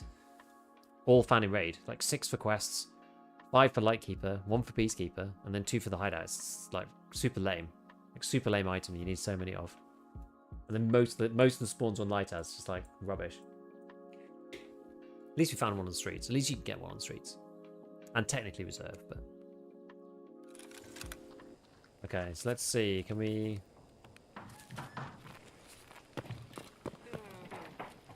What's all this lot? Does that mean that someone spawned down it? Because the PMC's at gate 3? I often try to, like, game the spawns and think, like... No.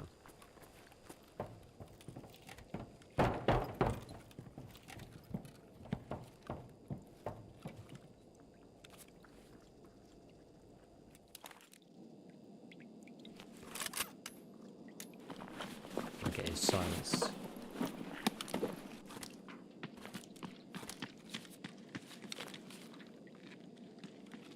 Got this man suppressed shotty, love it.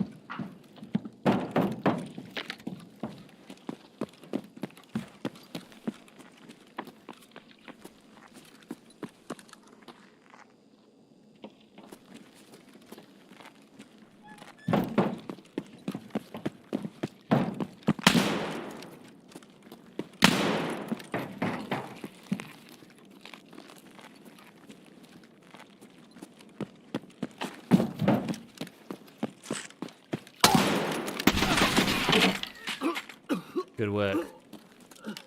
Good work, buddy.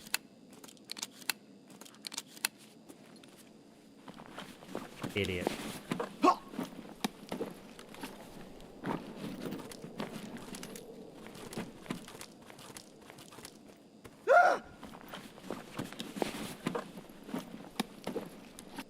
probably should use this first. How far along in the story stuff? Not very far. Is the honest answer. Dude, this guy's full of stuff. He's got loads of crap.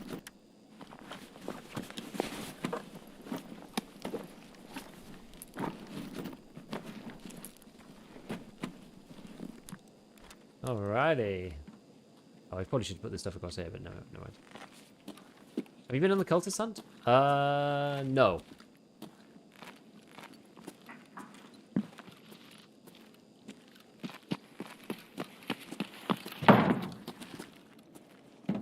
This man knows. No. So the story stuff, I've not done any. Basically, is the way you should think about it. I've not done any story. I did tour the other day so that I could go into labs without having to, like, transit in. But that was basically... That's basically it. That's all I've done. Other than, like, things I've randomly bumped into. Because I'm trying to focus on... I was trying to focus on Kappa first. To get through the annoying and hard tasks. Which I've basically done now at this point. So, yeah. I'm going to do Kappa first. Then the story. And then... Then we'll see. I mean, it's going to take me a while anyway. So... About to get on the plane, fly home, itching to play Tarkov. Where have you been, Coffee? Yeah, the hurt noise is funny. Like in the imagery, searching stuff.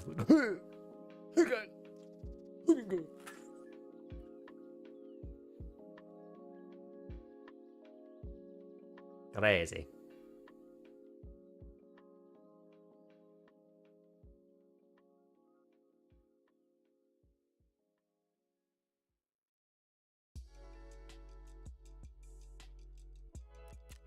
Well, that was funny. That was funny.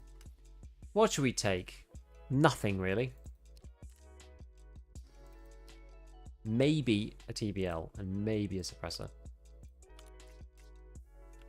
But we'll take the stims and the meds. Cash. The hot rod. I guess there's a few things. Just sell the rest. Take all of it. I just can't be bothered to deal with it. It's easy to sell it to fans. Tampa, Florida, visiting my brother, going back to Missouri. Very good. Very good. I'd like to go to the States again at some point. I've only ever been to New York.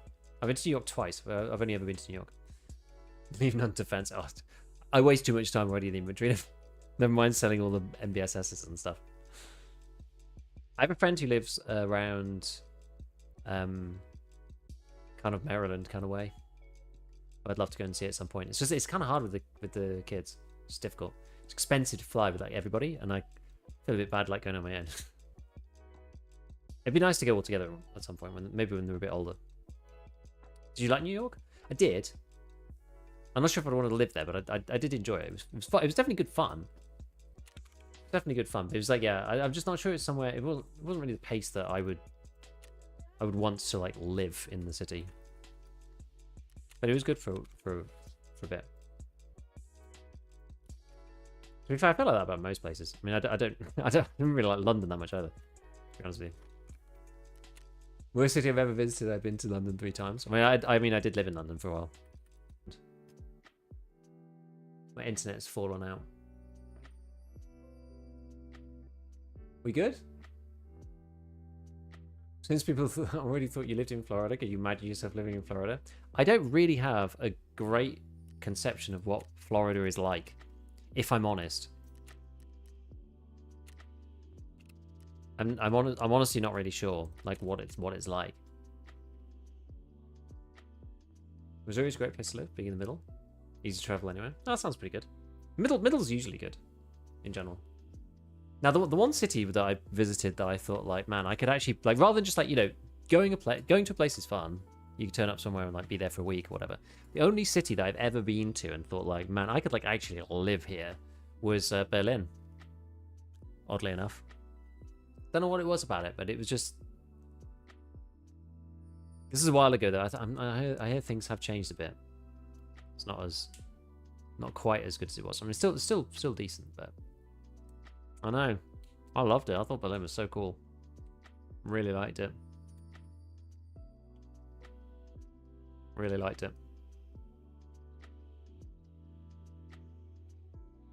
I've been to Berlin a couple of times. The last time I went to Berlin, though, I kind of hadn't really appreciated how, like, behind it is in some way. Like, it's actually very difficult to do anything electronically in Berlin. Which last time I was a bit like, oh, it's actually kind of annoying. Like, here in the UK, like, I don't really see coins. People, you know, you go to something and it's just like, oh, it's like, yeah, I don't know, I went to a pub quiz the other day and it's like £2 to enter in cash. I'm just like, where am I going to get £2 coins from? I go weeks without seeing real money, you know? Whereas in Berlin, it's just like, it's difficult to pay with a card. It's like hard to pay with a card in Berlin, in my experience.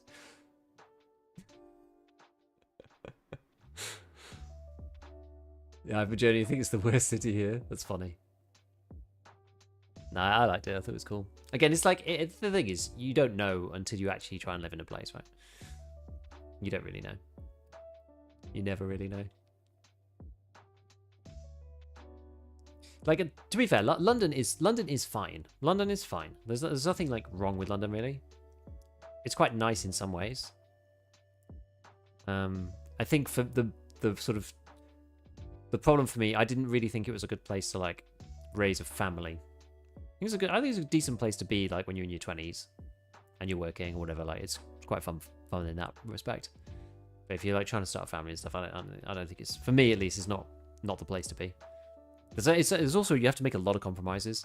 Like, it's difficult. It's just like, it's fine when the kids are like really little, but then you have to quite quickly make decisions of like, okay, well, where are they going to go to school, for example? And then you have to start thinking about like where you're going to live near the schools. And then you realize that all the good places are really expensive. And so it's just like, there's too many compromises, I think, in London. There's like the Venn diagram, there's like more circles.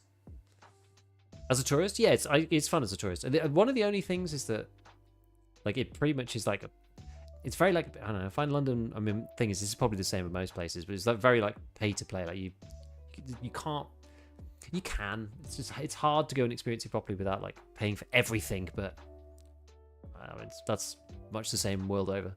I've been watching the Olympics. Actually, no, honestly, I've been way too busy. I'm way too busy. I said at the beginning of the stream, I've actually been like vibe coding a bit, which is really funny. Because I just wanted to try out some things. I've been seeing lots of people talking about like AI and whatever. And like, you know, I've dabbled for a while on various bits and pieces, mostly for, mostly stuff in like, I don't know, Photoshop and that kind of thing. Because it makes it easy to like remove stuff, or like making thumbnails a bit easier. Don't have to like cut manually around the guns anymore. You can just go like select the subject and it just does it, which is like really cool. But anyway, I've not really done, I did a tiny bit of coding ages ago with it, but I haven't really done any coding with it since. And I was like trying to think of good use cases, and I was like, oh, I could maybe, what if I did like a YouTube research tool? Because the models have got quite good now. So I've actually, yeah, I've been like spending a bit of my time, like my free time, just like messing about with stuff. I got one of the, I mean, we're quite privileged as gamers in some ways because you can like run the local, you can run models on your GPU. It's quite fun. But every time I'm just like, oh, I'm going to do something with like a model that I've downloaded, and then it's just like, actually, it's not really necessary. Like you just need to code something else, and like ChatGPT will just like code it for you like super fast most of the time. So I'm like, oh, okay. Well, at least I've solved my problem. It's just not the way I thought it was going to be.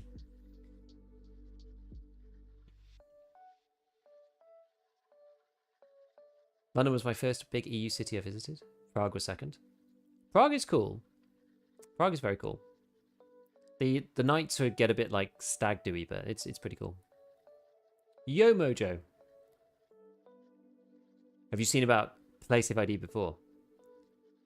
Trying to get those who are behind the scheme to upvote the post on Tarkov community so that it can get more visibility and get the devs to consider adding it. They've integrated it into their first game, which is Scum, so it's proven concept, which is cool. Now we want them to give it a try in EFT, and it's an optional system verification layer over the top, which basically means that if cheaters get caught, they're banned permanently. Read about it on Reddit before. I'd come back to Tarkov if they implemented it. Go and vote on the poll, post, whatever you want to call it, on Tarkov community. Hopefully we'll get it. Hopefully we'll get it in. Love your videos. Thank you, mate. Man, it takes so long. I guess it is nighttime. Prague's an interesting feeling.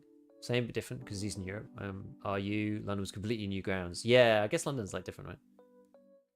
Is there any substantial data with the Scum integration, or is it not long enough? I don't know yet. And I think so. All I know at the moment, I think they had, can't remember, they've banned somewhere between 100 and 200 people, and they've had a whole bunch of people try to get back in. I think they are going to publish something, I believe, but yeah, it's only been in for a couple of weeks.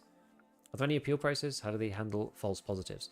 So they can choose to do what they want with the info. So they basically decide on the ban length, and they also they take into account the developer's like trust score, I guess you'd call it. This is like the worst possible spawn.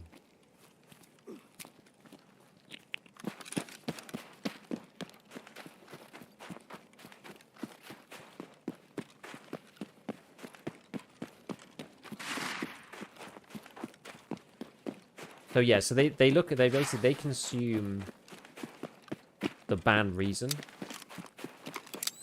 It's quite bright, isn't it? So they consume the ban reason from the dev, and then they decide what to do with the penalty. And they have much more information than any individual game dev would, right? Because at the beginning it's only in Scum right now, so like they have as little information as they're ever going to have today. But eventually, hopefully, they'll see you through multiple games. They'll know your gaming history. Like if you've never ever cheated before, and then you suddenly cheat for some random thing, and it's like, I don't know, whatever. But there's like, the dev has a history of like false banning, then they can take that into account. So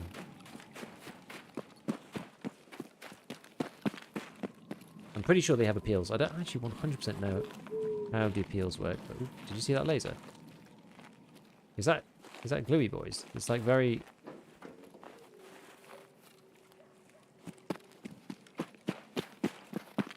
That's a very like streamlined sweep.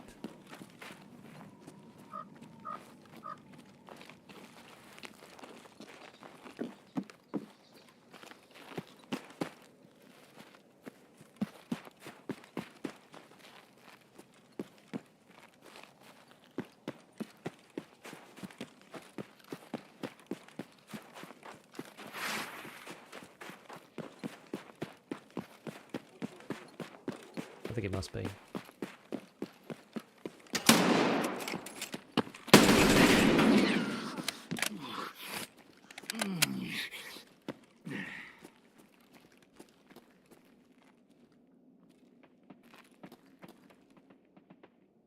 Dude. That was not a gluey boy. There was a laser on the roof, yeah.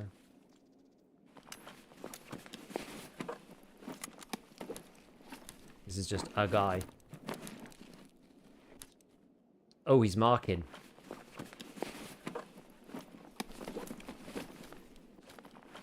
This man's marking.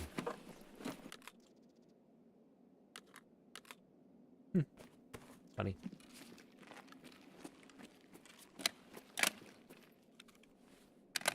Okay.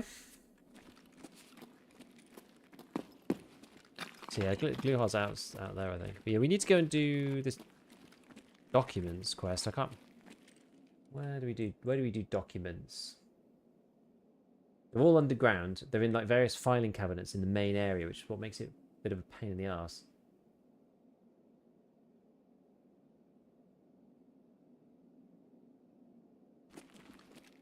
I'll check back in a sec. Melee mode bolt action. There's some guy trying to do shoot spawn, I guess.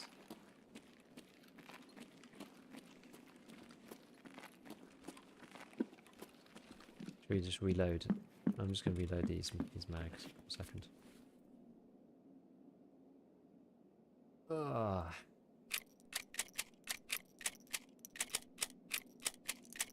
So we got 1, 2, 3, 4, 5.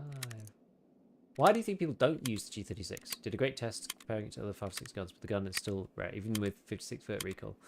I think people just like using the M4. Like, I think it's just it's good, but like, why would you use it over the M4? Like, the money isn't enough to warrant saving it. But is the meta tactic for something other than plate duplication? What do you mean? Oh, the tactic meta. Not really. I'm just doing it because, yeah, it's really light. Plate duplication, and there's a class 6 you can put in as well. What was he using? M80s. I'm G36 Enjoyer. Use it because I'm hipster royalty. Refuse to shoot the M4. Yeah, I mean, that's the thing. It's cheaper, but, like, for the most part, it's just like, why would you choose cheap? You don't need to choose cheap anymore. I still use the AK-101. Oh. Right. Tasty treats and some valuables.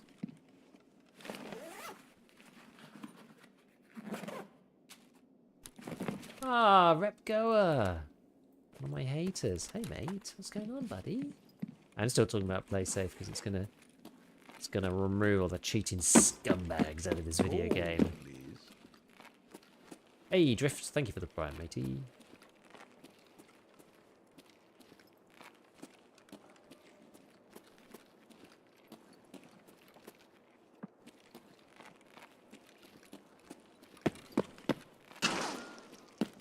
Oh.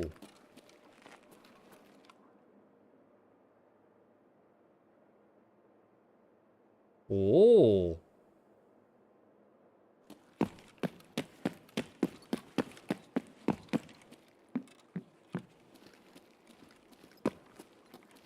I see.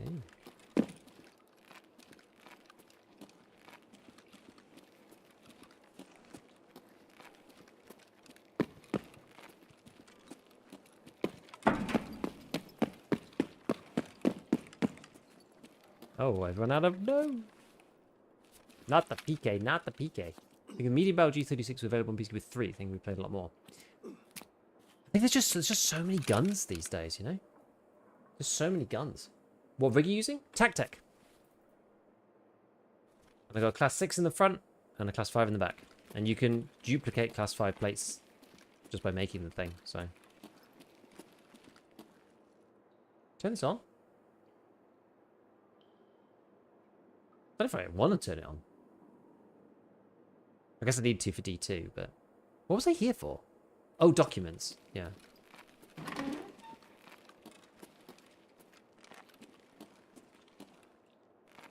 Push the button. Yeah, you may as well use a Giga model. Yeah, exactly. Or like an NL545 or whatever. I feel like you just need that the extra fire rate. Like any little helps.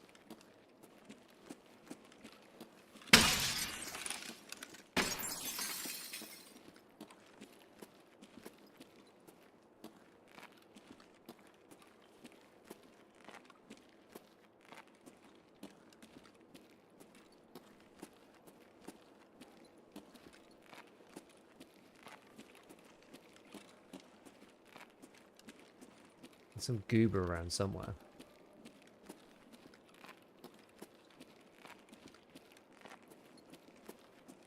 I can hear him scuffling about.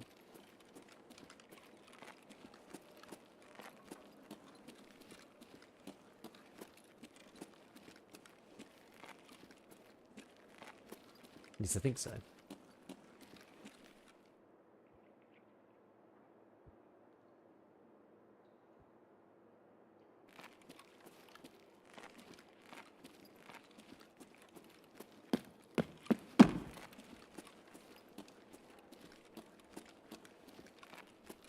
He's down there somewhere.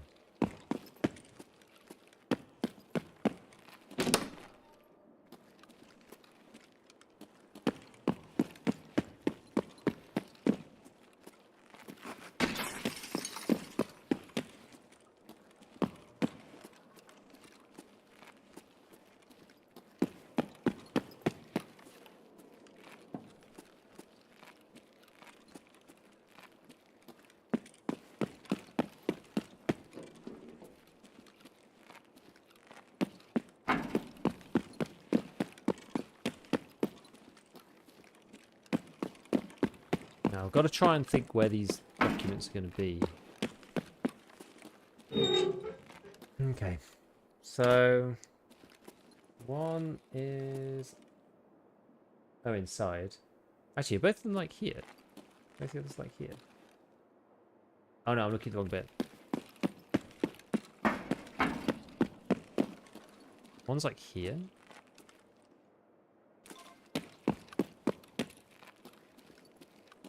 One's inside this room.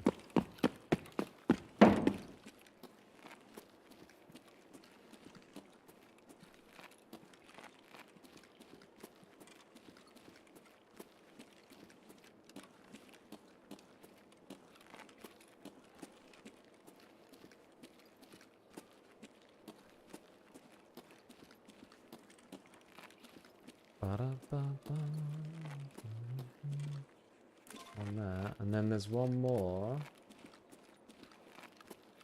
Where's that? By the lever?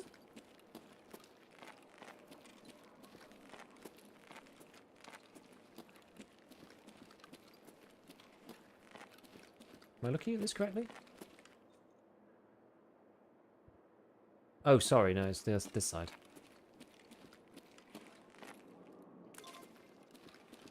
Okay.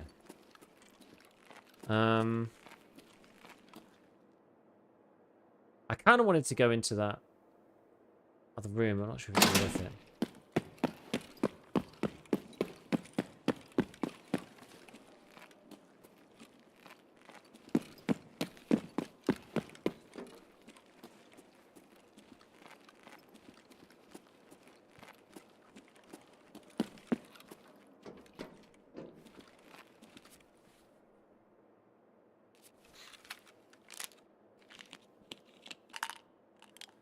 Never smash bosses in Labyrinth so hard as I have with the ASVAL mod 4 plus BPSP. I mean, that thing is just like the incinerator of every player, right? Planning doing arena preset videos? Nah, probably not.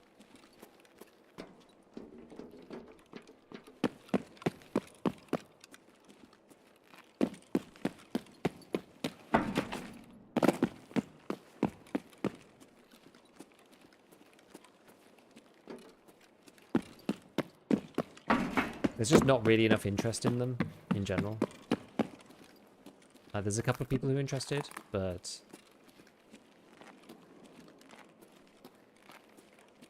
it's not enough to actually warrant making it into a video, to be honest.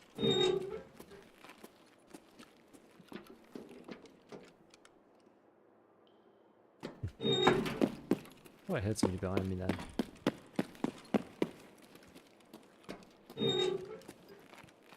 Maybe that's just shots, actually.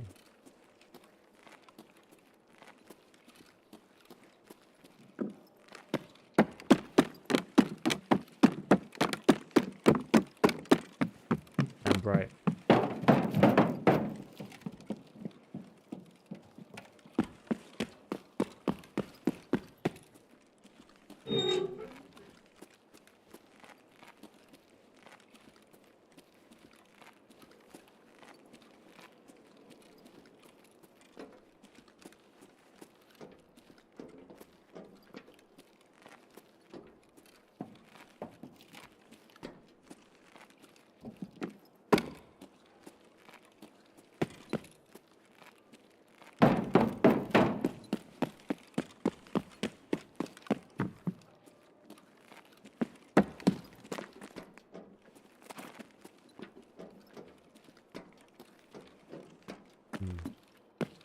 Sometimes there's things that spawn down here.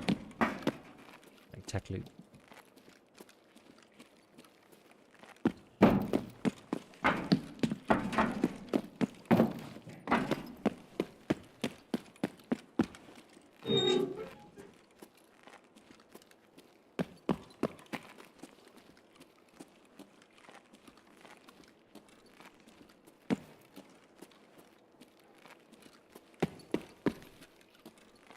Always paranoid about this bloody map.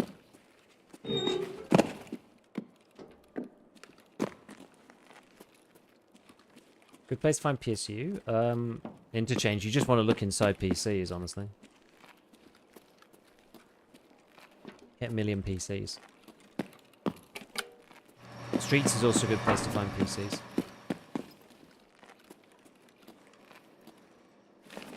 You can do that as scav even.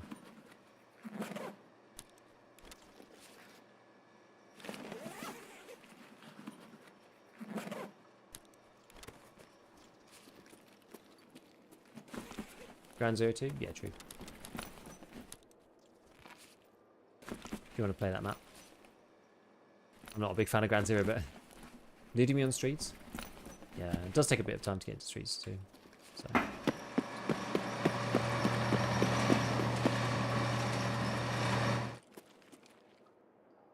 There we go. Does this turn up in Shoreline? I'm still kind of sad that they didn't connect the underground bunkers together. Okay. I didn't check for radios in the room, no, because there was a guy, like, moving around, and I wanted to get the Kappa quest done.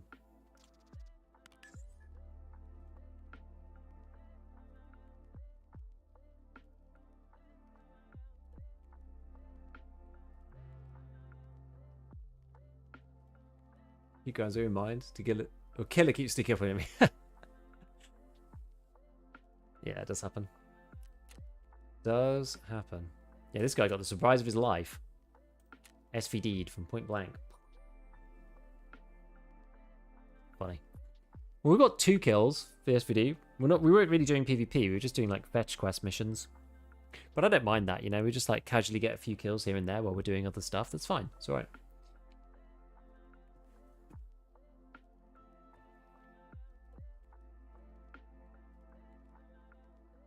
Okay, so we're done with documents.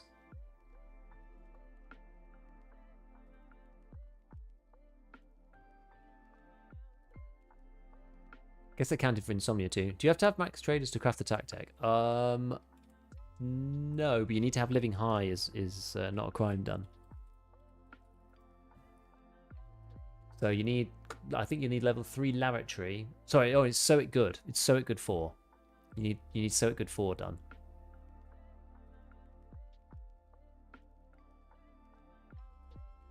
That's the one.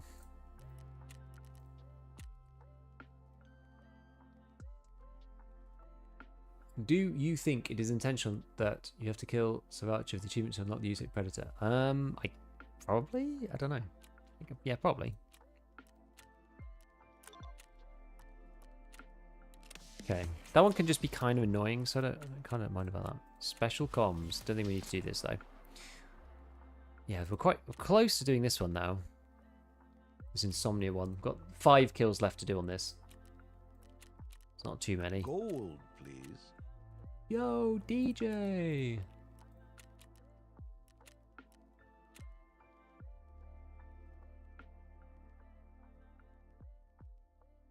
I'm like trying to wait for the Oi Giga, hope all is well with the little ones. My little one is 13 months now and starts walking and talking. Madness. Game-related question, why don't more people use helm flashlights to throw people off, aiming above their head? I think the issue is that because they point down, they don't actually end up blinding you, is the main issue. So people don't use them because they don't actually do what you think they would do, because they're not like directly straight on, unfortunately. Reason you're not handing that in? Which one? Yes, 13 months, walking, talking, it is crazy. It is crazy. It's so funny to see them turn into like the real little people, you know. Mine are now 3 and 5. And it's mad. It's like, yeah, my eldest can read like certain small books and stuff. Like it's bonkers. But yeah, I think that's the thing with the helmet flashlights. It's never really worth it, I don't think. Just because of the angle. If it was like pointing straight ahead, that'd be fine. But I think it's supposed to be like realistic for like floodlighting your own way, so it doesn't work as well. How long until the running scav raids for you? Well, I've actually kept them kind of off too many like video game stuff. We've tried to be very like wholesome up until this point. I have like, now that they've got a little bit older though, we did get a game out the other day on the PC, which I was like, come on, you can come and play this. And yeah, because I don't know, it just popped into my head, and I was just like, I think this is the perfect game for little ones. Peggle. Man, it's been a long time since I played Peggle. Oh, they love it though. They think it's great. I didn't realise. I used to play Peggle with my wife like a long time ago. She's a non-gamer, but we used to have fun playing Peggle sometimes. And he was like, man, it makes me feel old. Like, that game came out in like 2007. Just like, oh jeez. Oh no, it's Tequila.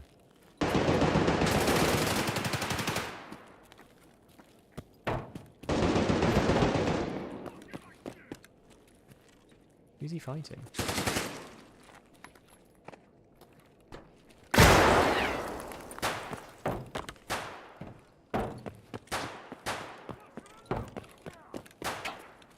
Oh.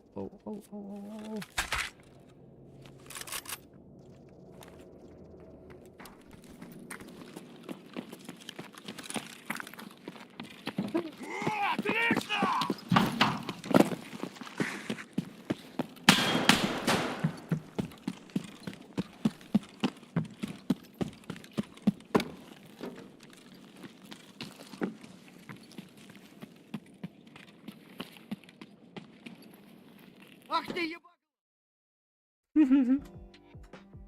Rep 6 for the win? I know. I'm not that far, but just annoying. It was Factorio for sure, yes. Yes, girls, come and look at this game. You've crashed as an alien, as an engineer on an alien planet. Now, think your way out.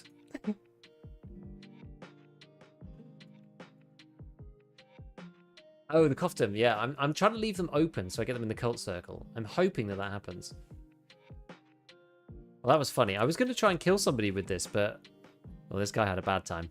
Unfortunately, Tegilla came after me, and like at that point, there's just no going back. Oh, he had the Tegilla mask. Oh, that's actually sick. Okay, cool. That's actually worth it. I didn't even realize he had that in there. That makes the whole thing worthwhile. Helmet's okay. These are always alright. What about the Korans? It's fine. M4's like pretty... Oh, what's this? Oh, no.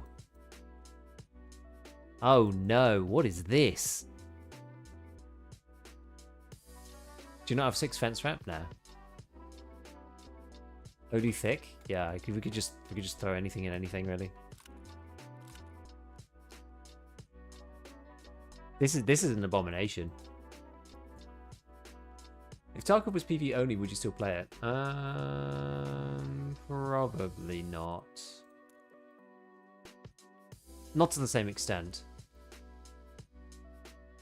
Clearly not a Gigabeef watcher. No, this is unholy. This is genuinely unholy. It is not approved. I'm telling you, it's not Gigabeef approved.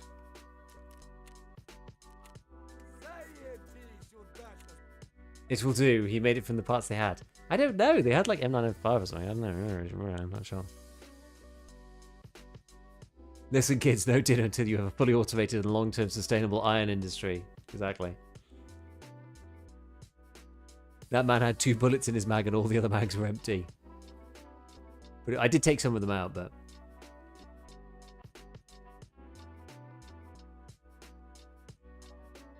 Yeah, not having a good time. Improve it. I'm still yet to do like an M4 build this wipe, so I might end up doing it. I've got 2 like mongrel builds that we could fix. Yeah, all of this could be found in raid. That's why I think it's made how it's made. I mean, if that is the case, then like that's respect. He should have run the G36 instead. Exactly. Yeah, if he hadn't had that extra 50 fire rate, like he would have saved a couple of rounds. Maybe he would have had some spare ammo.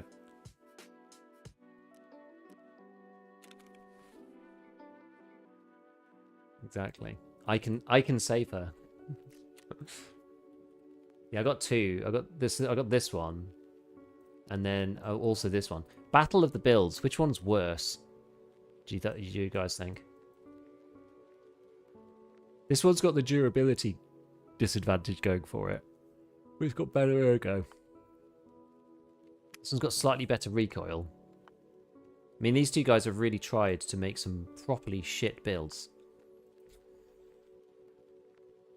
To be fair, most of it is the suppressor for both cases. It's mostly the suppressor. Like, this build's actually okay. If it were not for the suppressor, it would actually be alright. They've managed to pick like the two worst suppressors. The right one's going for the skeletal. Yeah, I mean that's fine. Growl, gel core, shift, like LVOA. That's not. No, it's not too bad. Like, if you change the suppressor, this one's actually alright. Same with this one, to be honest. It's these. It's the Gemtech 1. The number, like, who uses the Gemtech 1? What the heck? Yeah, like and a hybrid on the M4. Like, what's the best suppressors? What suppressors are approved? I mean, most other things, to be honest. Like, the meta, it does not necessarily gets the best approval, but like, if you put the G-lock on, it's just like, okay, you're metering. Because look, like, let's just do it on this one. Yeah, so it was 53 and 73.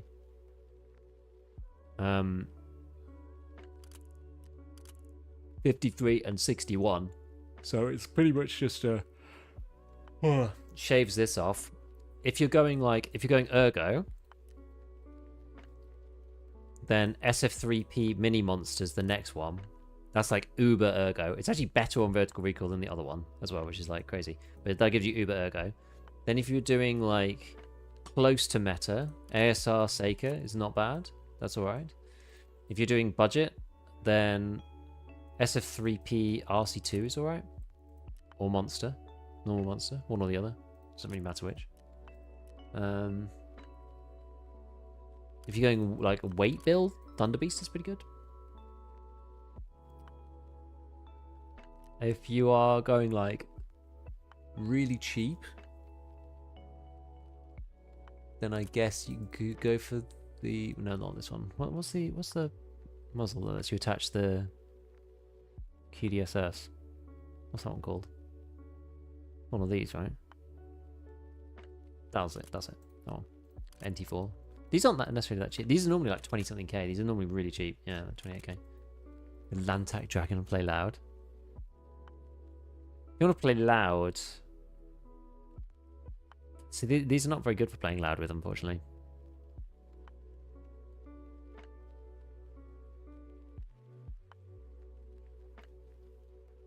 You could do, I mean, you can do like,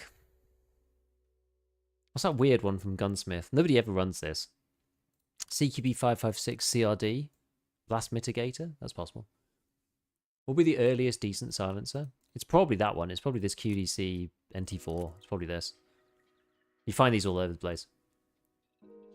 The Lantac Dragon is new and it's better. Where's that one? Where is it in the grid? I'm not sure what it looks like, so. Bottom row. Oh, this guy. Huh. 64. Is it better than... Wait, how much does it give you? Minus... Oh, it's only 13. Okay. Yeah, jailbreak if you...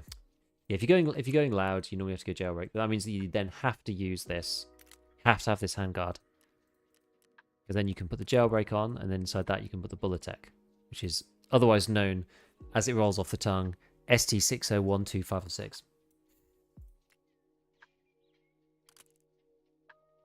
And that's pretty schmexy, because I guess you did 60 vert. I run this. The loud part from Gunsmith is quite good loud. Yeah, it's not bad. It's not bad. Should we make a video on all the meta/value suppressors? I could do. I was thinking about making a video about like just meta things in general. Oh, you know what? That'd be a good like vibe coding project, wouldn't it? Just like a visualizer for the stats of stuff. It'd be nice to just make a little visualizer. Like what I'd like to show is like I've got one. I do actually have a suppressors one, I think. Where's my suppressors chart? Was it suppressors? think it was suppressors. Is it this? Oh no, it was something else.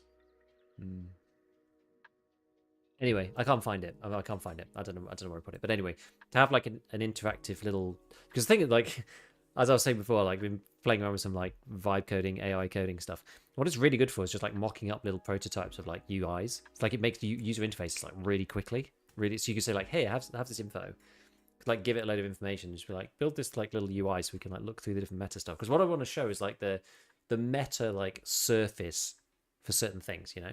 So you'd have like, you've got like all your suppressors, ergo versus recoil, on this like chart, and then top right is like more ergo, more recoil. So you'll have this like, you've got this curve where you say, okay, this is why these ones are good, because you can see like, yeah, the mini monsters up here and the G-lock is down here, and you like trace the line through and say, well, here's the, you know. Yeah, it's good for, really good for mocking design, exactly. That actually makes the design go, it's usually pretty awful. Thing is, for prototype stuff doesn't matter. Balls for everyone's boring. Yeah, I mean, this is the thing. You can do what you like. Like probably the best player that I know runs that like really strange like LARP M4. Like at the end of the day, it doesn't really matter that much. I love that setup. Call it the rail cannon. I mean, the SAI does make every M4 look just like it's like some alien technology. Oh, Timothy, hey, how's it going, mate? Who's the best player you know? That blood bag guy. He basically only plays arena for the most part. I've never seen anyone play like him though. It's crazy. But like the best player that's like out there is probably I would be very interested to see like No Generals versus him. Be really interesting. Because No Generals is like, you know, the best like content creator that I'm aware of, but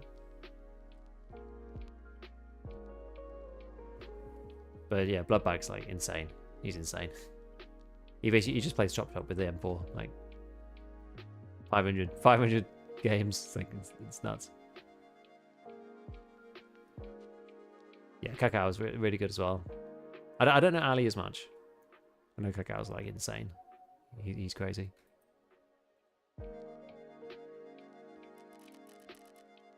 But I don't really know those guys. Whereas like Blood's in my Discord quite a lot.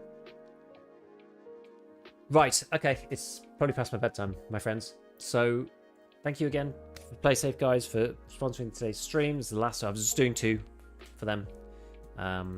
So if you haven't gone to vote on the thingy, go and vote on the thingy. Let's kick the cheaters out. Let's do it. Go vote on the Tarkov community.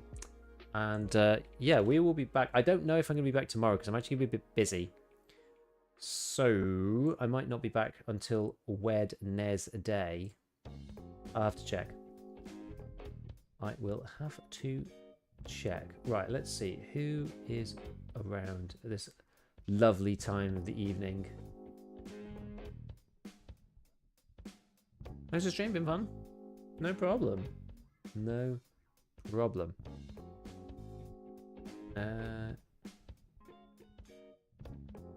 You know what? Let's go and visit Mr. Devil Dog Gamer. The man himself from Grey Zone Warfare. What he spends his time doing these days. Community managing over at Grey Zone. So go and give him a bit of a raid. See how he's getting on. Looks like he's playing reserve as well.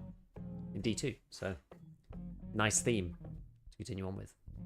Alrighty. Well, I will catch you all when I see you. Hope you have a good evening, day, morning, afternoon, wherever you are in the world. And I'll see you soon. Ciao for now. Bye-bye, friends.